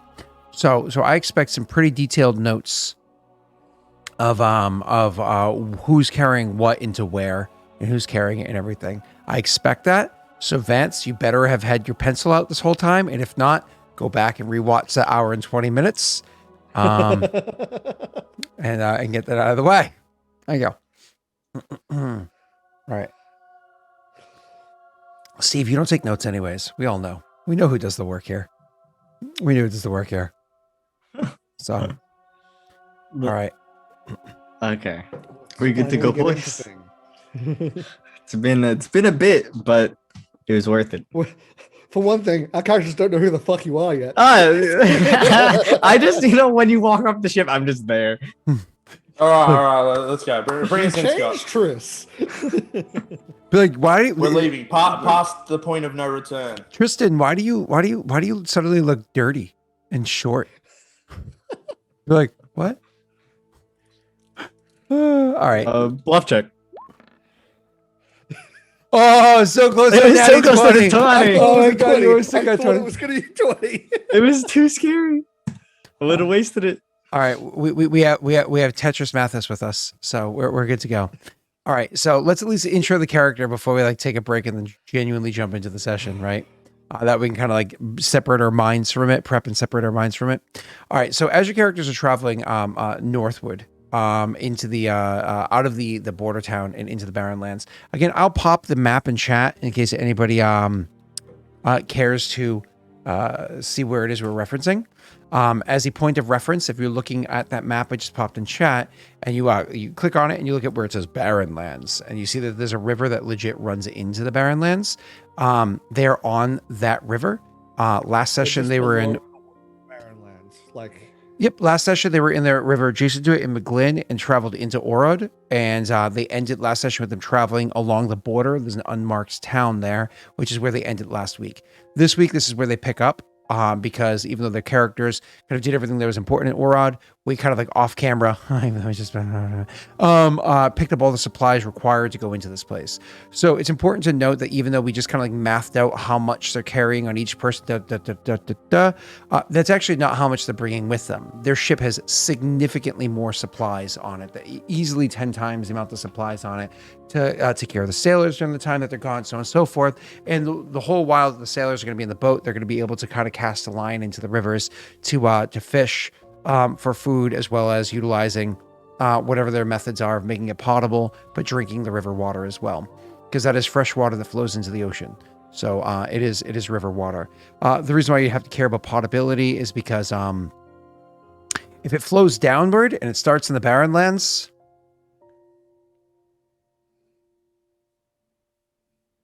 yeah. Just honestly anywhere, to be fair. Level 1 nerd. This is my character build. Level 6 nerd. I'm a supply manager. I actually thought of a really cool way how I could do the quick release bag with a normal bag, Scott, in terms of flavoring. The crystal suit actually sort of grows onto it and supports it, and it'll just drop that support and drop the bag when combat starts. It's an unceremonious cluttering of pots and pans. Does anybody have a mess kit? We're eating rations. Does anybody have a mess kit for the sake of having pots to boil water if need be? Hey, I can carry a mess kit if needed. Yeah. How much is a mess kit? Just Google Pathfinder mess kit. All right, so let's keep going. You're so bad. I assume you're not carrying the firewood on you. No, we dropped the firewood. Okay, good, because that takes up such an incredible amount of volume. All right, so let's go. Your characters are traveling up the river to get into the Barren Lands. Just to see how this goes, Sel, since you're the sub in here, you want to go ahead and call somebody out in chat to roll me a D100, please? Hey, Josh. A mess kit is 1 pound. It's like I would have been 10 in cupboard. pence. Oh, fine, Josh. We'll do Ashen. Not being my friend and rolling for me. Wow, Ashen Wow. calling you out as the sub. Wow, I meant the sub in, like the replacement, like the substitution, yeah. not like the Everyone got it. It's fine. Ooh, 1 pound. Is this a masterwork mess kit? It's probably made out of copper, honestly. It's most likely what it's made out of because people used to use copper all the time. Ash, roll me a D100. Thank you. Because copper is pretty lightweight, but the downside is copper is actually poisonous to cook food and stuff like that, and it actually causes some serious health issues. So, Do you want a profession sailor check for me to help out on the ship? yeah, absolutely. Go ahead. Why don't you professional sailor? See how useful of a sailor you are. Look at that. You wasted a natty 20 on that. It was Aw. 33. I saw it coming before it landed there. I saw it coming too, but that's such a good roll. I'm a really good sailor, guys. Well, Please, like- so actually, you get familiar with this character while even sailing up there, because obviously your characters have been on boats multiple times now, up and down the river before, up and down the on the other river a little bit, over inside the Bayish area. You've been on a couple of boats before, but you just seen the masterful way that this one particular sailor kind of works. It catches the attention of your characters, even though neither of you are sailors. Tristan isn't either. It's one of those things that you can definitely tell this person knows their craft. And it's funny because like looking at how easily they're able to kind of like handle any commands that the what's it called? The captain gives. With ease, even not only doing their job, but able to easily aid others in doing their jobs as well. It really catches the eyes of your characters who, again, are unskilled in this sort of a situation, allowing a spark of a little bit of conversation between yourselves and them. We can kind of skip past that initial how your characters got introduced and that weird kind of awkwardness, and just kind of assume that after a couple of days of traveling northward, that your characters are familiar with one another, the rank, so on and so forth. Jake, even though your character isn't like totally dove into the concept of being military, you can see this Legionnaire is most likely going to be getting themselves promotions as they work in their military career. The one thing that you would be able to pick up about his character, that wouldn't be kind of like obvious, but I'll skip past this for you, Sel, is the fact that he is a Metahina as well. So he is a Metahina, so clearly they have their reasons for wanting to do this. As to whether or not they were born in Paradal or out of Paradal, that's all going to be up to Sel to decide. And you probably would have gotten those details more of as you're traveling anyways. But so continuing, you guys are making your way up the coastline. Now, I'm actually going to be generous to you with your 33 compared to what it would have been. There was actually a period of time where your characters were in fact attacked by one of the tribes making their way northward. They saw the big boat. They saw a fat-bellied prize that maybe they'd be able to take advantage of. Excuse me. And the way that they kind of attacked at you guys, sure, they threw some relatively rudimentary spears to the boat. And sure, they were able to shoot arrows at the boat, which can be dangerous. The big thing that they did that was genuinely dangerous was they actually were taking like dried leathers. Like you can almost imagine as like flayed enemies of theirs, dried leathers, and wrapping them around stones, setting them on fire, and hurling these like flaming leathery balls at the boat to try to get it to catch fire. Now, luckily, ships that are out to sea aren't actually easily set ablaze, because even though you imagine that they being subjected to like seawater and whatnot, the sea spray, that it would kind of dry out the wood. They're often oiled and stuff like that in such ways to help keep, or lacquered, I should say, in such ways to keep it kind of resistant. The big concern is whether or not they can actually clip the sails to make the sails themselves kind of catch blaze and kind of go up. So when this starts happening, when the great balls of fire go out, the captain actually calls out at one point in time for everybody to start doing things. But being a bit more keen than maybe their captain, or maybe just kind of knowing what their captain was going to call for next, Tethys here, it quickly does like a half-assed job of the duties that were told to them, and then abandons that post to quickly go up the riggings and to raise the sails. And get it so that drop the sails, really, because they go down when they're not being in use, not up. So to drop the sails very quickly, and we're talking like cutting a rope and just dropping the sails down so fast and making it so that they are not going to catch fire. So as he's kind of like going up there and doing this, one of the rocks actually goes up there and starts to burn into one of the sails, very quickly drops it down, so they're kind of like bunched up, and it very quickly smothers out the fire, making it so that you guys are able to drop below deck and use oars to go down there. And a couple of people have the responsibility of staying above deck and more or less taking cover. This is going to be where your characters come into place. You can imagine it's Tristan and Gallon that's doing it. They're both kind of like on the top deck of the ship, with the captain up there, him staying inside of almost like a little castled area. The two of them kind of like slouch down along the half wall or whatever it is that ships have, kind of like, do you think we're getting into this one? I know, huh? Like that kind of like little chatter back and forth, and Tristan being like, don't worry, mate, follow my lead on this one, because he's kind of like done this before, and your characters are like kind of such down there having a little bit of a side chatter, like, oh, I'll get this one, and then like you see Tristan kind of like getting up and like darting across the like a crouched run across the top of the ship with almost like a bit of metal with like I'm trying to describe this. Do you guys know what lacrosse is?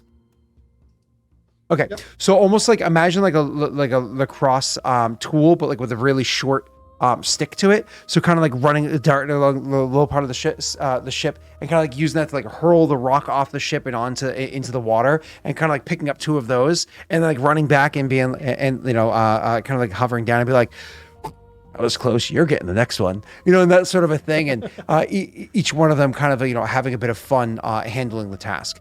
So that's kind of like how they get through the die roll that Ashton gave to us of the Endeavor. It was a relatively easy tactic to get through. Eventually, they're able to pull themselves to the northern regions. Now, one of the things that you notice around the northern parts of the rivers compared to the southern is that they're more densely populated.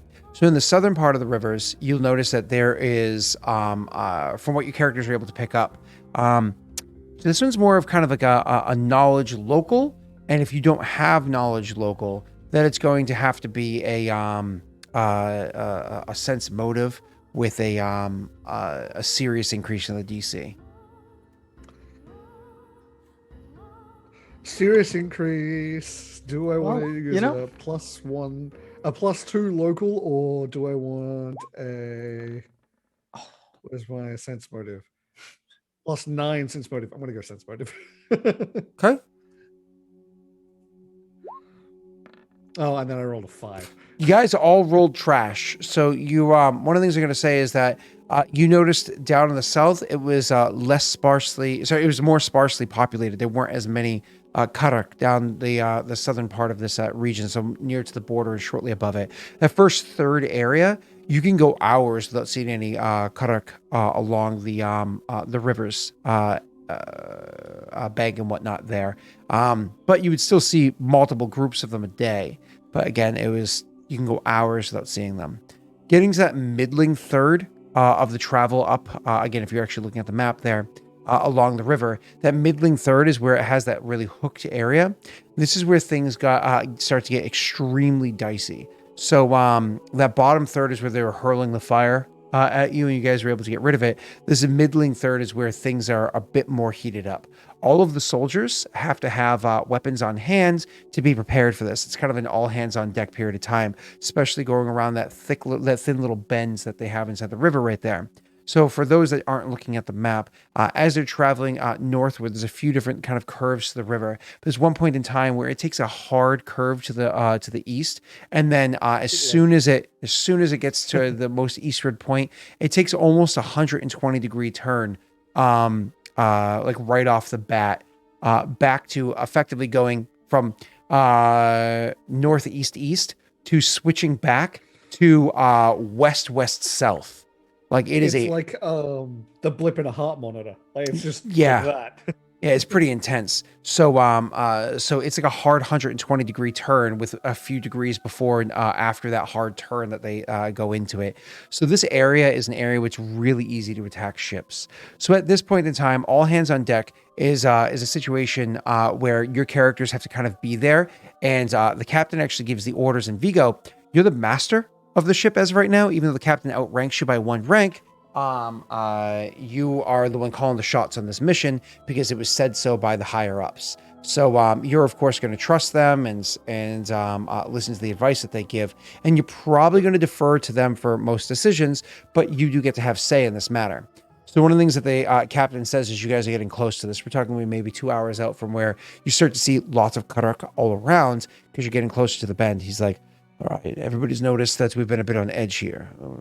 The Karuk, the damn tribes out there have been getting restless. Yeah, a couple of them have even tried to swim over and sneak up on the ship, but we broke a few skulls, so we should be okay for now.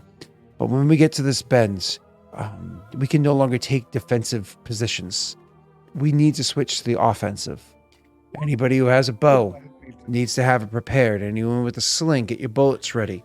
We need to be prepared to handle this. It's not a matter of stopping them as they try to attack us. It's a matter of attacking them to dissuade them from attacking us. We need to make sure that they know we are not the target that they want to mess with. So, each person that is known to be a true shot has skill in archery.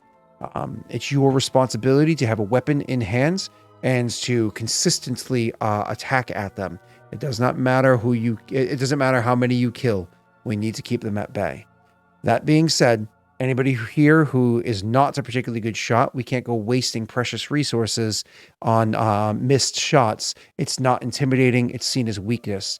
Your responsibility is to make sure that the other's quiver is full, that they have arrows notched into the ground immediately before them, that they have supplies needed, and God forbid they get hit with return fire, that you are bandaging them immediately.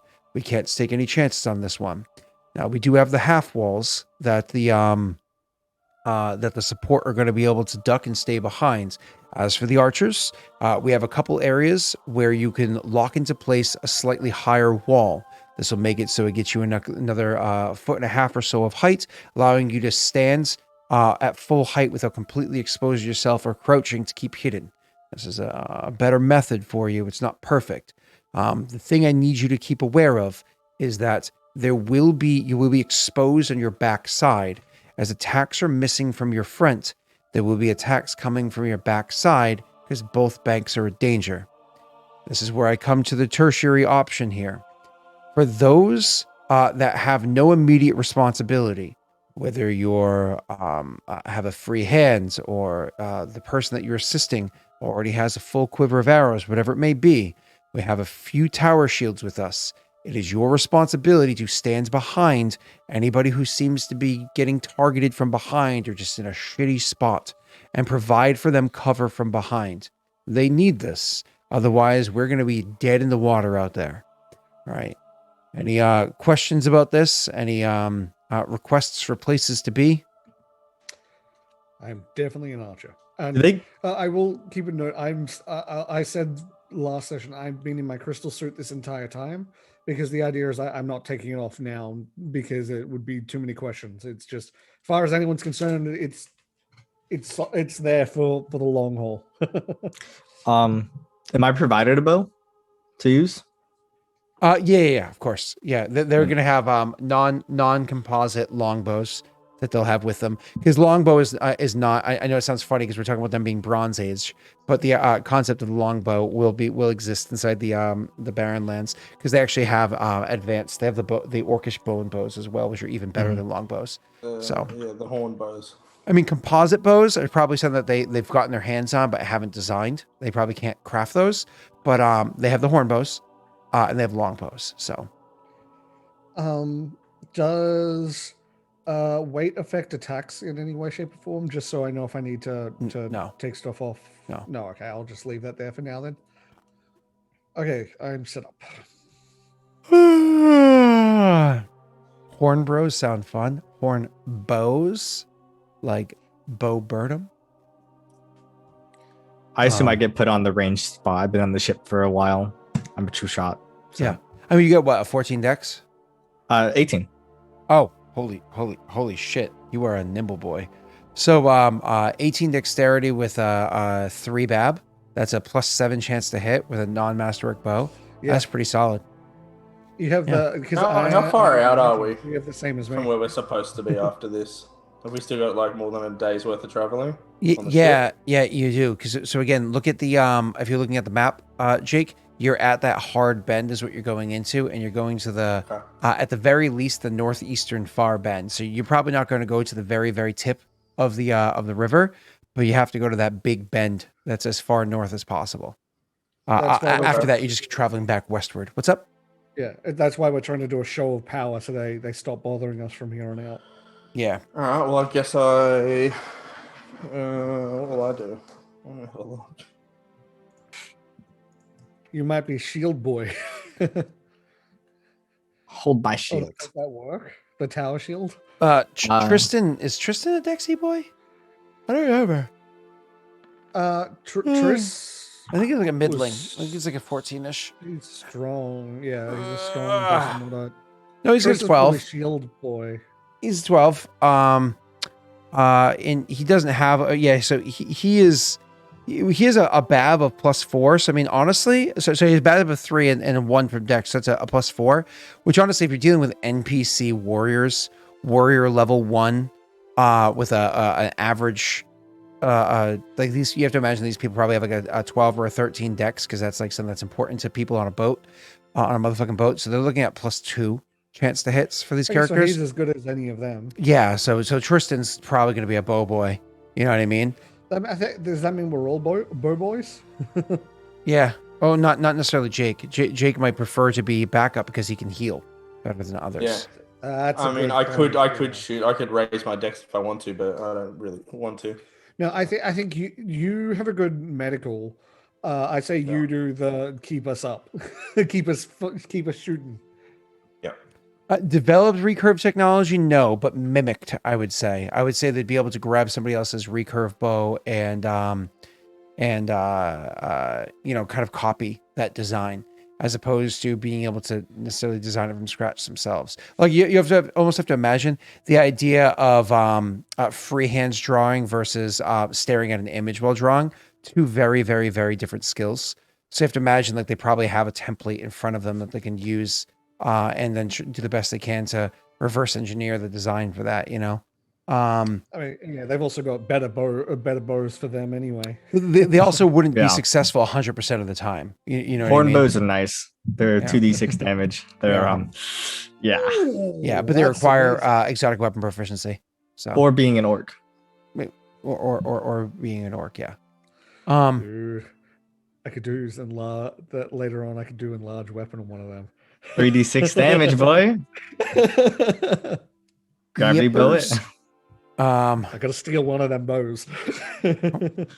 Oh man, gravity bow and enlarge. Oh boy, 46. I've thought of a ranger build for this already. Trust me. Boy. I've looked at the numbers. It's so good.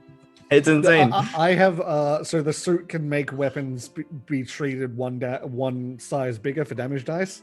Oh, so I could do that later. You just got to play an orc with the large build characteristics that allows you to treat yourself as one size category larger. So maybe a large with an orc bow, and then you do enlarge person, which makes you, a large size but effectively huge, and your gravity bow. God, drop it 66. So you say that I actually have the ability to enlarge myself with my suit as well. So your crit is ×3. If you crit something, it dies. It's just dead. Oh, you can make like a certain gnome that I know. You can make it composite too. Yeah. All right, cool. So anyways, let's get back to game. So composite just means you get to add your strength to damage. So yeah.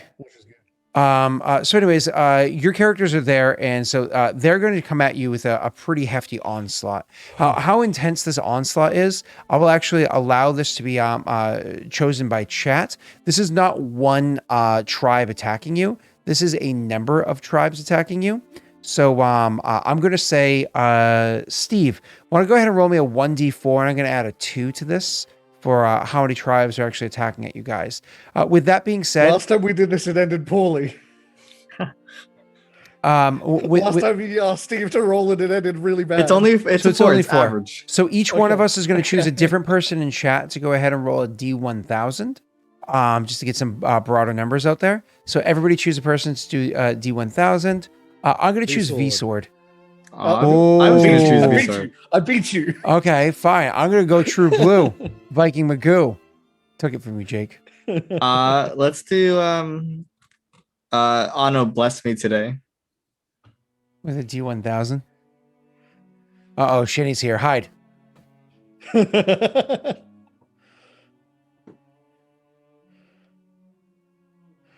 Neil is away for around 4 4 weeks. Probably 4 weeks. Oh God, 594 orcs.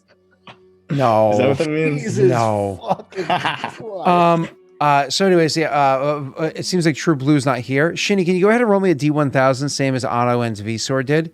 And who else needs to choose? Jake? If Messi's here. Messi is here. He has wicked cringe. Oh, thank you, That's where he Shinny. stays. Wait, why is low good? Bad. Wait, I don't like that. Wait, hang on. Yeah, why is he happy with low? Wait. Now I'm scared. All right. I thought high was bad. And, I know. now I'm scared. So, but by using more dice, we're increasing the likelihood of it being a more average, a more middling number. You know what I mean? So, awesome. This is how many we killed. No, that's so many. we don't kill like 2,000 of them. There's not that many Karuk in the area. My You know, God, like- you're genociding in them. terms of percentages is what I meant. Like I thought you were going to go with like you said 1,000 to give more diversity. I thought you were going to be like the percentage of 1,000, the percentage of that tribe that was No. attacking. I don't think you know this, Tash. Whereas obviously Jake and Sel know this better. Tribes aren't very big. They can't be. They can't be because they can't sustain themselves. That makes sense. I know Yeah. one big tribe. I didn't mean 500%. Like 500 would be 50%. Don't worry, that's in the Northeast. Nobody's worried about it. Yeah, no one's worried about it. Yeah, nobody's worried about it. No worries. There's no winter problems. Shut up. What? There's no winter Continue. problems. Just let's find out what these numbers mean. Wait. Oh God.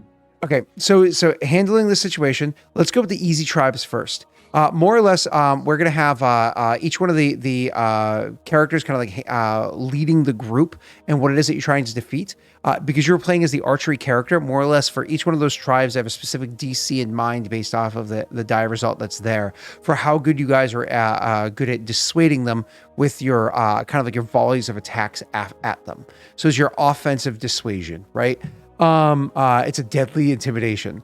So that being said, who wants to go against? Sorry, Sal. Who did you choose to roll for you? Anno. So you're gonna roll against Anno's number, which Anno's number was I have to try to find that again. Like It was a 566. 594. So why don't you go ahead and roll against Anno's 594? I know what the DC is in my head. More or less, you're just making an attack roll with your bow to see if you defeat this. And we're gonna do this as everything else. It's rock paper scissors. So it's gonna be 3 attacks against this. Ooh, okay. You don't want to spam it. You want to be able to enjoy the dice rolling. You spam, we only get to watch it. I want to ruin your satisfaction. That's all. So I don't get no satisfaction. And now we make a joke about being married, but you know, that's rude. And so like cringe, right? Sell cringe. You're cringe, but it's okay. You're cool. Thanks. You're a cool cringe. That sounds condescending. So It's a Zoomer compliment. Okay, take it.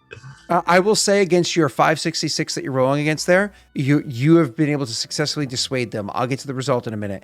Tesh, who did you ask to roll for you? V-Sword.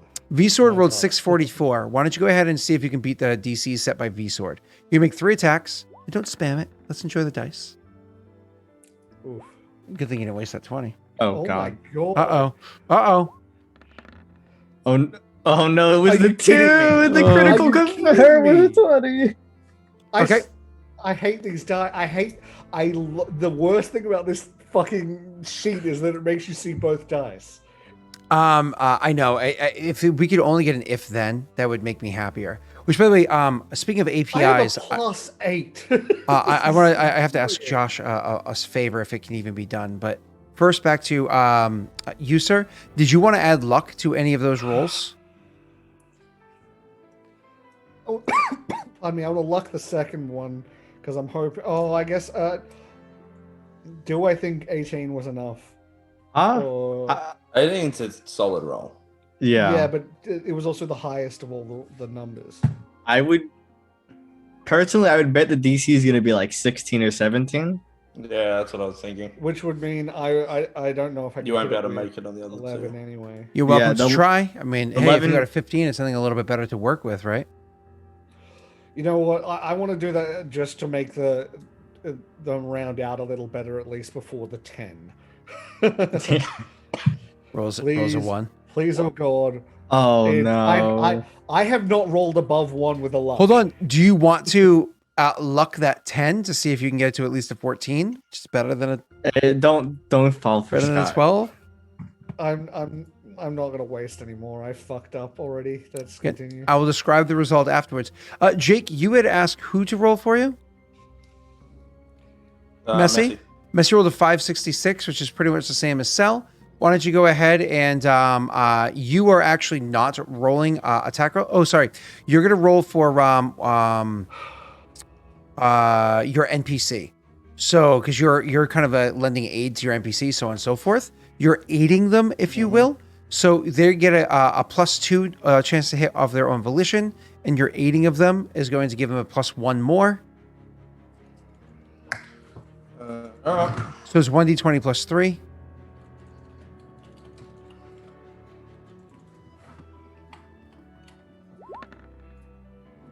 Well, that's a good start. It's a good start. It's better. There you go. Cool, bro. Do you want to luck any of those? Probably should luck one. I would bet on. Hope you get a 4 for that 10, and maybe it'll be okay. Because you said it's rock paper scissors, so only 2 of the 3 matter. Yeah, I'll try. I'll try with the 10. Okay. 12. Got a 12. Nice. Nice. Yeah. Good roll. And lastly is going to be Tristan. I'll have to roll against this one. I'm rolling against what Shinny did, and Shinny gave me a sexy number. Let's see. Shinny gave me a delicious 181. Thank you, Shinny. All right. So I'm going to roll for Tristan's attack roll. He gets a for ranged attack. I just got a bow. He doesn't have one on his character sheet. Bow. I think you just press range, it works. Ranged. So he has a +4. Yeah, so I got it. This works. So bow. I shouldn't have rolled damage. Oh, you Whoops. can just click range, yeah. So he got a 17. He got a 23. And he has an 11. Do you want me to luck that 17 to make sure it's a nice thick number? Yeah, I think so. Yeah. Okay. I'm gonna press roll luck. 18? So I got it to an 18. Okay. This is what ends up happening from the results. First and foremost, you, sir, against your Tethys, against the results that came against you, which is the highest number rolled. You got to roll a 20, a 26, and a 16. You absolutely destroyed on that side. So Tethys, once again, seems to be just a really, really good soldier. I mean, this person definitely has a career set before them. As the Karak tribes are attacking at the ship, we're talking trying to swim across the waters and literally climb up them, having these strange, like, grappling items and whatnot that they have. Hold on 1 second. Hi, Rory. What's up, sweetheart? I'm cursed at the moment as far as dice, as also in chat. In my other campaigns off stream, I'm a tank with 21 AC. 9 sessions in, I've been attacks. The only 2 attacks that have not been crits have only been 2, and the rest have been crits. Bunny Bear with you, or I'm going to keep Bunny Bear with me? Yeah, that's bad luck. That's some really bad luck. I I'm mean, cursed. we've had a The dice are deciding to from hate me. yeah. Well, apart from Tethys, taking Bunny Bear to Grandma's the rest of us haven't been doing too good so Yeah, far this yeah. session. There you go. Well, I've You know, always- I've just sucked up all the luck because of Warmonger session. I had such bad luck that I rolled like 3 ones that Oh, session. here, you can tell him. Here, come here. You can talk into the microphone. Go ahead. You can tell him. His name is Cell. Yep, you can say hi, Cell. Go ahead. So, I like your hair. Thank you. I appreciate it. You're welcome. There you go. Awesome. All right, give me one more big hug. Mwah. Aw, thank you for the kisses too. All right, you have tons of fun at Grammy's house, and you What? Wait. Wait. What is that? What is what? Is that? What behind me? Yes. Oh, that is some pretty rough terrain. It's supposed to kind of look like the Barren Lands. Ooh. Yeah, it's like a bad place where people eat people. Ew. How? Yeah, isn't that terrible? That's gross. Ugh. Is that how you play games on the Some of those icons are for video games. Yep. But But what about I need to do some more. no, I'm not going to move anything. I overlays are set up. All right, sweetheart. Why don't you get out of here? All right, shut the gate behind you, okay? So the cat doesn't come in. Thank you.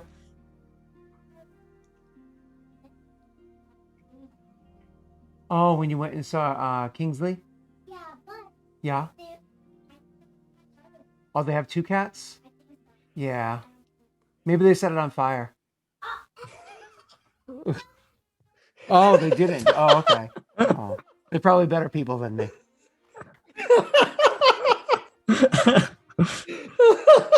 Oh my god. This is the second time she's complimented my hair. It's always great. Yeah, you have the approval of a 5.5-year-old. Hey, that's a W, okay? Yeah. Well, I think she's in your age group. I think you guys are equally Zoomers. So it makes sense why she would have terrible taste like you. So actually, no, if you're under 9, they haven't given that group a name yet. So if you're 8 or less, that's a My little sister's 10 and she likes my hair, so she's a Zoomer. So awesome. Wait. Where were we? we're going to how great I was and how everyone else sucked. Sorry. Yeah. That's right. Yeah. Okay. Cool. So with them, Sorry, but true. with them having these strange claw-like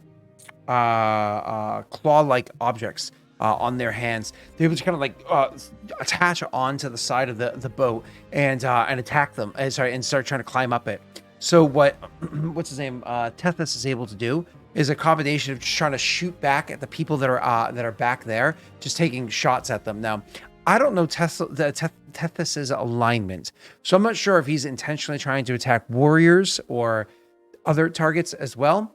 But any targets that he's able to take down is certainly going to dissuade them from continuing to attack, especially if he's able to just considerably injure people in wide numbers across the way. It doesn't necessarily have to kill them, just injure them to the point where continuing to move, go into the water, so on and so forth, is just going to hurt them so much. Having heavily injured numbers amongst these tribes, as he would know, having heavily injured numbers amongst these tribes means that another tribe might come in and swallow you up, right? Like if your tribe is, say, 53 strong and 11 of them get injured in this attack, then another tribe that's maybe only 40 strong but has their full strength might be able to attack them because their numbers are pretty much equal in size, so they could actually have a chance of overtaking them, especially catch them off guard while the others are being distracted, caring for them, so on and so forth, right?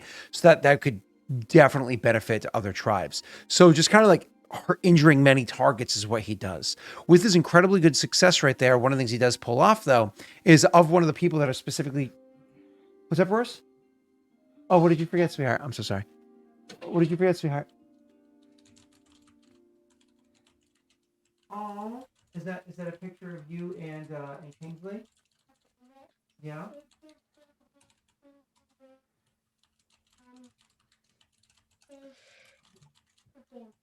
Oh god, there's so many tribes here.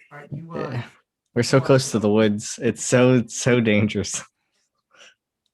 Oh yeah, what kind of person? And we roll terribly. We're fucked. Yeah.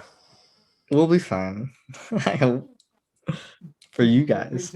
Especially big Ainsley, huh? I just End of Climë session 5 or 8. It's been 8 thing. Yeah, well. Sorry. Anyways, so one of the things that you're able to pull off is one of the specific people that, as I said, were kind of like climbing up the side of the ship. You're actually able to drop an arrow straight down into the guy's, kind of like into his head, throat area, and killed him so quickly that they actually dangled on the side of the boat for a while, and eventually just kind of like their grip would have released after they lost consciousness from the injury, and would have dropped into the water, leaving behind the item that they had cutting into the boat. Which, even though Celsior knows what that the significance of that, the rest of you will be able to find out shortly. So, leaving behind what that is in the side of the boat. Now that's his successes, easily holding back one of the tribes that attacked. Good news. There's no good news like Gary good news. So after that is going to be Tethys's turn. Tethys is equally successful. No, that was Tethys. Sorry, is Galen's turn. Galen is not equally successful. So. Galen, with your whopping 18, 12, and 10. Galen, what you're able to do as you're traveling up there is you're able to take your... there's actually one thing that you can do to modify your result, sir.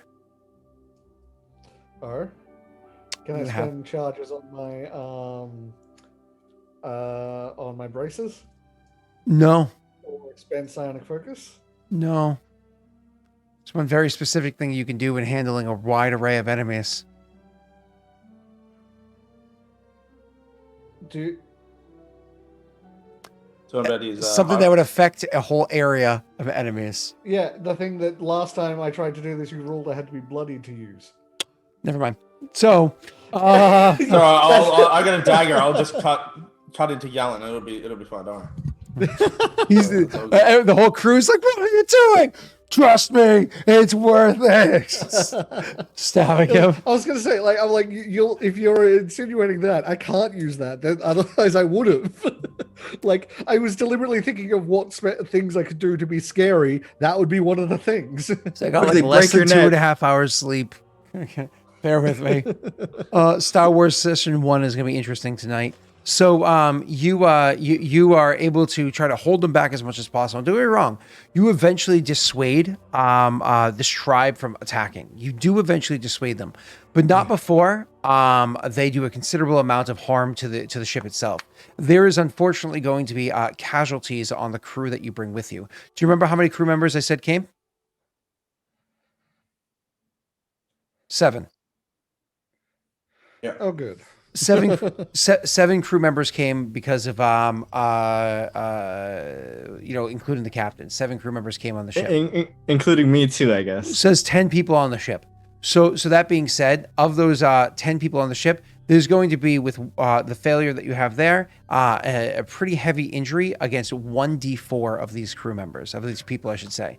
So who rolled for you? Was it V-Sword? V-Sword, go ahead and roll me a d4. While we are talking about that, you're throwing these crystals out there at the people. The problem is the range of your crystals is not. No, I have a composite bow. Oh, okay. So you shoot your composite bow out there, and don't get me wrong, you're a decent shot with your composite bow. It's just you don't often use this when you're utilizing your crystalline armor. So it's you're actually moving a little bit funny. It's kind of like hurting your shoulder has kind of almost as like a click into it a bit as you're trying to hit these different angles that are unusual for you for how you would typically make these attacks, right? I guess that's true, yeah. Unfortunately, from a couple of hurled objects up onto the boat, 2 of the crew members are actually going to be hit decently hard, and because there's we can't just hit only crew, there's also going to be there's a chance of it hitting of the 4 important people, the 3 of you and what's his name, Tristan. We have to have a D4 roll to see which one of you it injures as well, which I'll get to that in a second. So these are objects being thrown up there. And also, one person was even able to climb up the side of the boat outside of your perception. You didn't notice it. And they're able to climb up and to actually get onto the boat for a short period of time, attacking at the group of you, injuring Okay, so it's going to be. So what you're saying was all of my things failed, not just one, not just two of them. No, it could have been worse. So, by my order God. of rank, Viggo is one. Mine was worse than yours, so Viggo is 1, Galen is 2, what's his name? Tristan is 3, and Tethys is 4. V-Sword, roll me one more D4, please.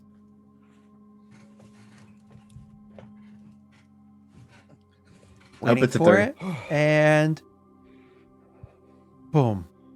I was hoping. You try to time that. Yeah, he always tries and fails. It's a 3. That's who we wanted. It's Neil. He's not here, so it's fine. That's Neil. So it's fine. Actually, okay. Awesome. Now he has reason to stay on boat. Yeah. Well, he might not be too heavily injured. The amount of damage he takes is going to be equal to the next 4 d6s rolled in chat combined. I'll allow them to roll as one at a From time. like one dude walking up there? No. From just the group of attacks, so on and so forth. Let's continue. So after that is going to be the group of. That's not a d6. Oh, you're getting ahead of the curve. Thanks, Messi. So next is going to be the rolls done by Jake and who it was he chose to roll. You, sir, were only able to get a 15 and a 12. Yours were same amount. So he rolled a d4, which is the same idea. 3 people get injured. 2 of them will be crew members. We'll just see if there's an overlap or not in a second. And 1 is going to be a person. I need him to go ahead and roll me another d4 to see who it is amongst you guys. If it's a 3 again, that means it's more to what's his face. So there's for d6s, we have a 1, a 5, a 1, and Viggo. So we need one more d6. I'm going to open up Tristan's character sheet. 4d6. Fuck. And a Yeah, 1. no, Wow, wait, those are really good rolls against my- Tristan. So Yeah, he only against took. Tristan, so just wait for it to one-shot us. That's okay. 1, 2, 3, and a. Wait, 1. 6. Fucking hell. You only do 18 damage. Yeah. It's only 8 damage to Tristan, so he actually is perfectly fine. He's 25 out of 30. That's an easy heal. And then after that is going to be against Viggo. Chat, I'm going to need some d6s. I already have the first one there. It's a 1. I need 3 more d6 against Jake.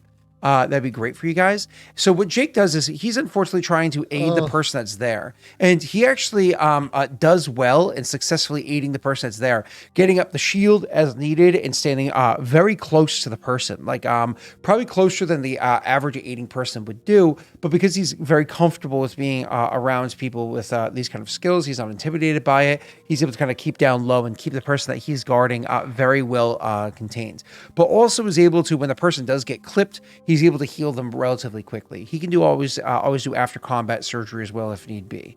Anyways, so he is able to look after the characters and see to it fairly well. Unfortunately, that person's a terrible shot and effectively barely dissuades them from continuing the attack.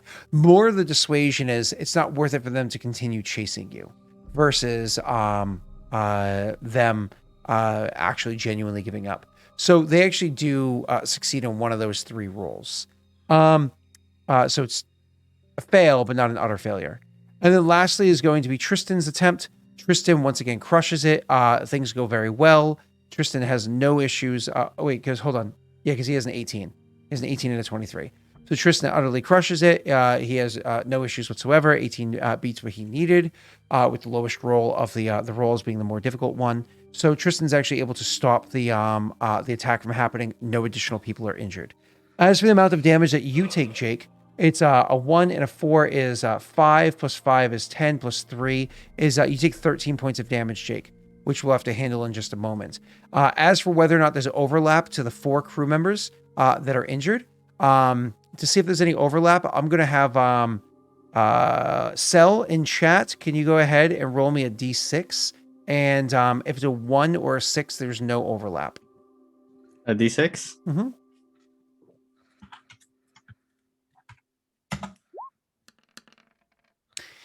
It's a 4. So, that's not chat, but that's okay. That works. That's fine. You're good. It's so 3D dice. It's better. That's fine. So there is overlap. So one of the crew members actually dies from this. So there's only 6 crew left, including yourself and the captain. Well, shit. Yeah. Oh, well, he sucked. That's fine. Wow. Not in character. Huh. Yeah. Awesome. So as you guys are eventually able to pull out of this situation where you're being attacked by the Karak all around you, it is a very difficult scenario, but you're able to survive it. The ship has a bunch of scratches in the side of it, arrows sticking to the side of it. There's little fires here and there thrown onto the top of the ship. Things are able to kind of work your way through as you guys are more or less floating through here, having to focus more on the offense than you do on the actual speed at which you're traveling through the area. Eventually you get to an area where it's still incredibly dangerous, but you're at least not in the high point. There's time where you don't have to necessarily have all hands on deck, but everybody has to be on high alert, and many people still well, I suppose it's all hands on deck, but not everybody attacking, right? Jake, you can be spared to do surgery if need be. You actually have a slim chance of saving that one character that quote unquote died.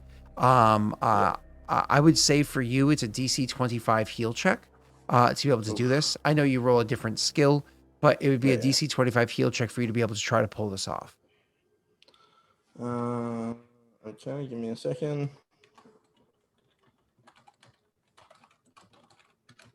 The healer's kits give it an additional. I'm just looking it up quickly. +2, I think, circumstance. If you use the kit, if you utilize some of the because there's only so many uses inside of a kit. Yeah, the charge. Yeah, It's yeah, 10 I'll uses. I'll use one. All right. And I don't get my focus Lord Gem ability with this? No? Okay. Oh, I understand what you're asking. No. Yeah. Roll high. I'll try. I believe in you, buddy. Ba-dum-bum. You got this. Certainly was not high. You could luck it. 50% chance. Yeah, no, yeah, yeah, I'd say. Luck it. Let's keep this guy alive. This is a mission on your record. We're in the Barren Lands. What they expect, all right? Settle down, Scott. It's a mission on your... Oh. 23. You don't fucking give lip to the DM before you roll, motherfucker. That's You what don't happens. control the dice. Oh, you think not? I have nothing- I have The nothing dice, they can add the to dice it have a either. sense of humor. You do that shit, the dice know, and Well, I would have made it if my Lord Gem came into play, all right? I've had a Roll20 Pro account for 5 years. You think I don't have friends in high places? no wonder I've rolled so terribly this campaign. He's setting us up. Also, he's rigging the game. Awesome. So, unfortunately, you're not able to save the person. They unfortunately do die on the table, but you are able to do surgery on anybody else who's injured. In this case, it'd be Tristan. You can do surgery on if you would like to try to make sure that he's going to be okay. Yeah, I can help him out.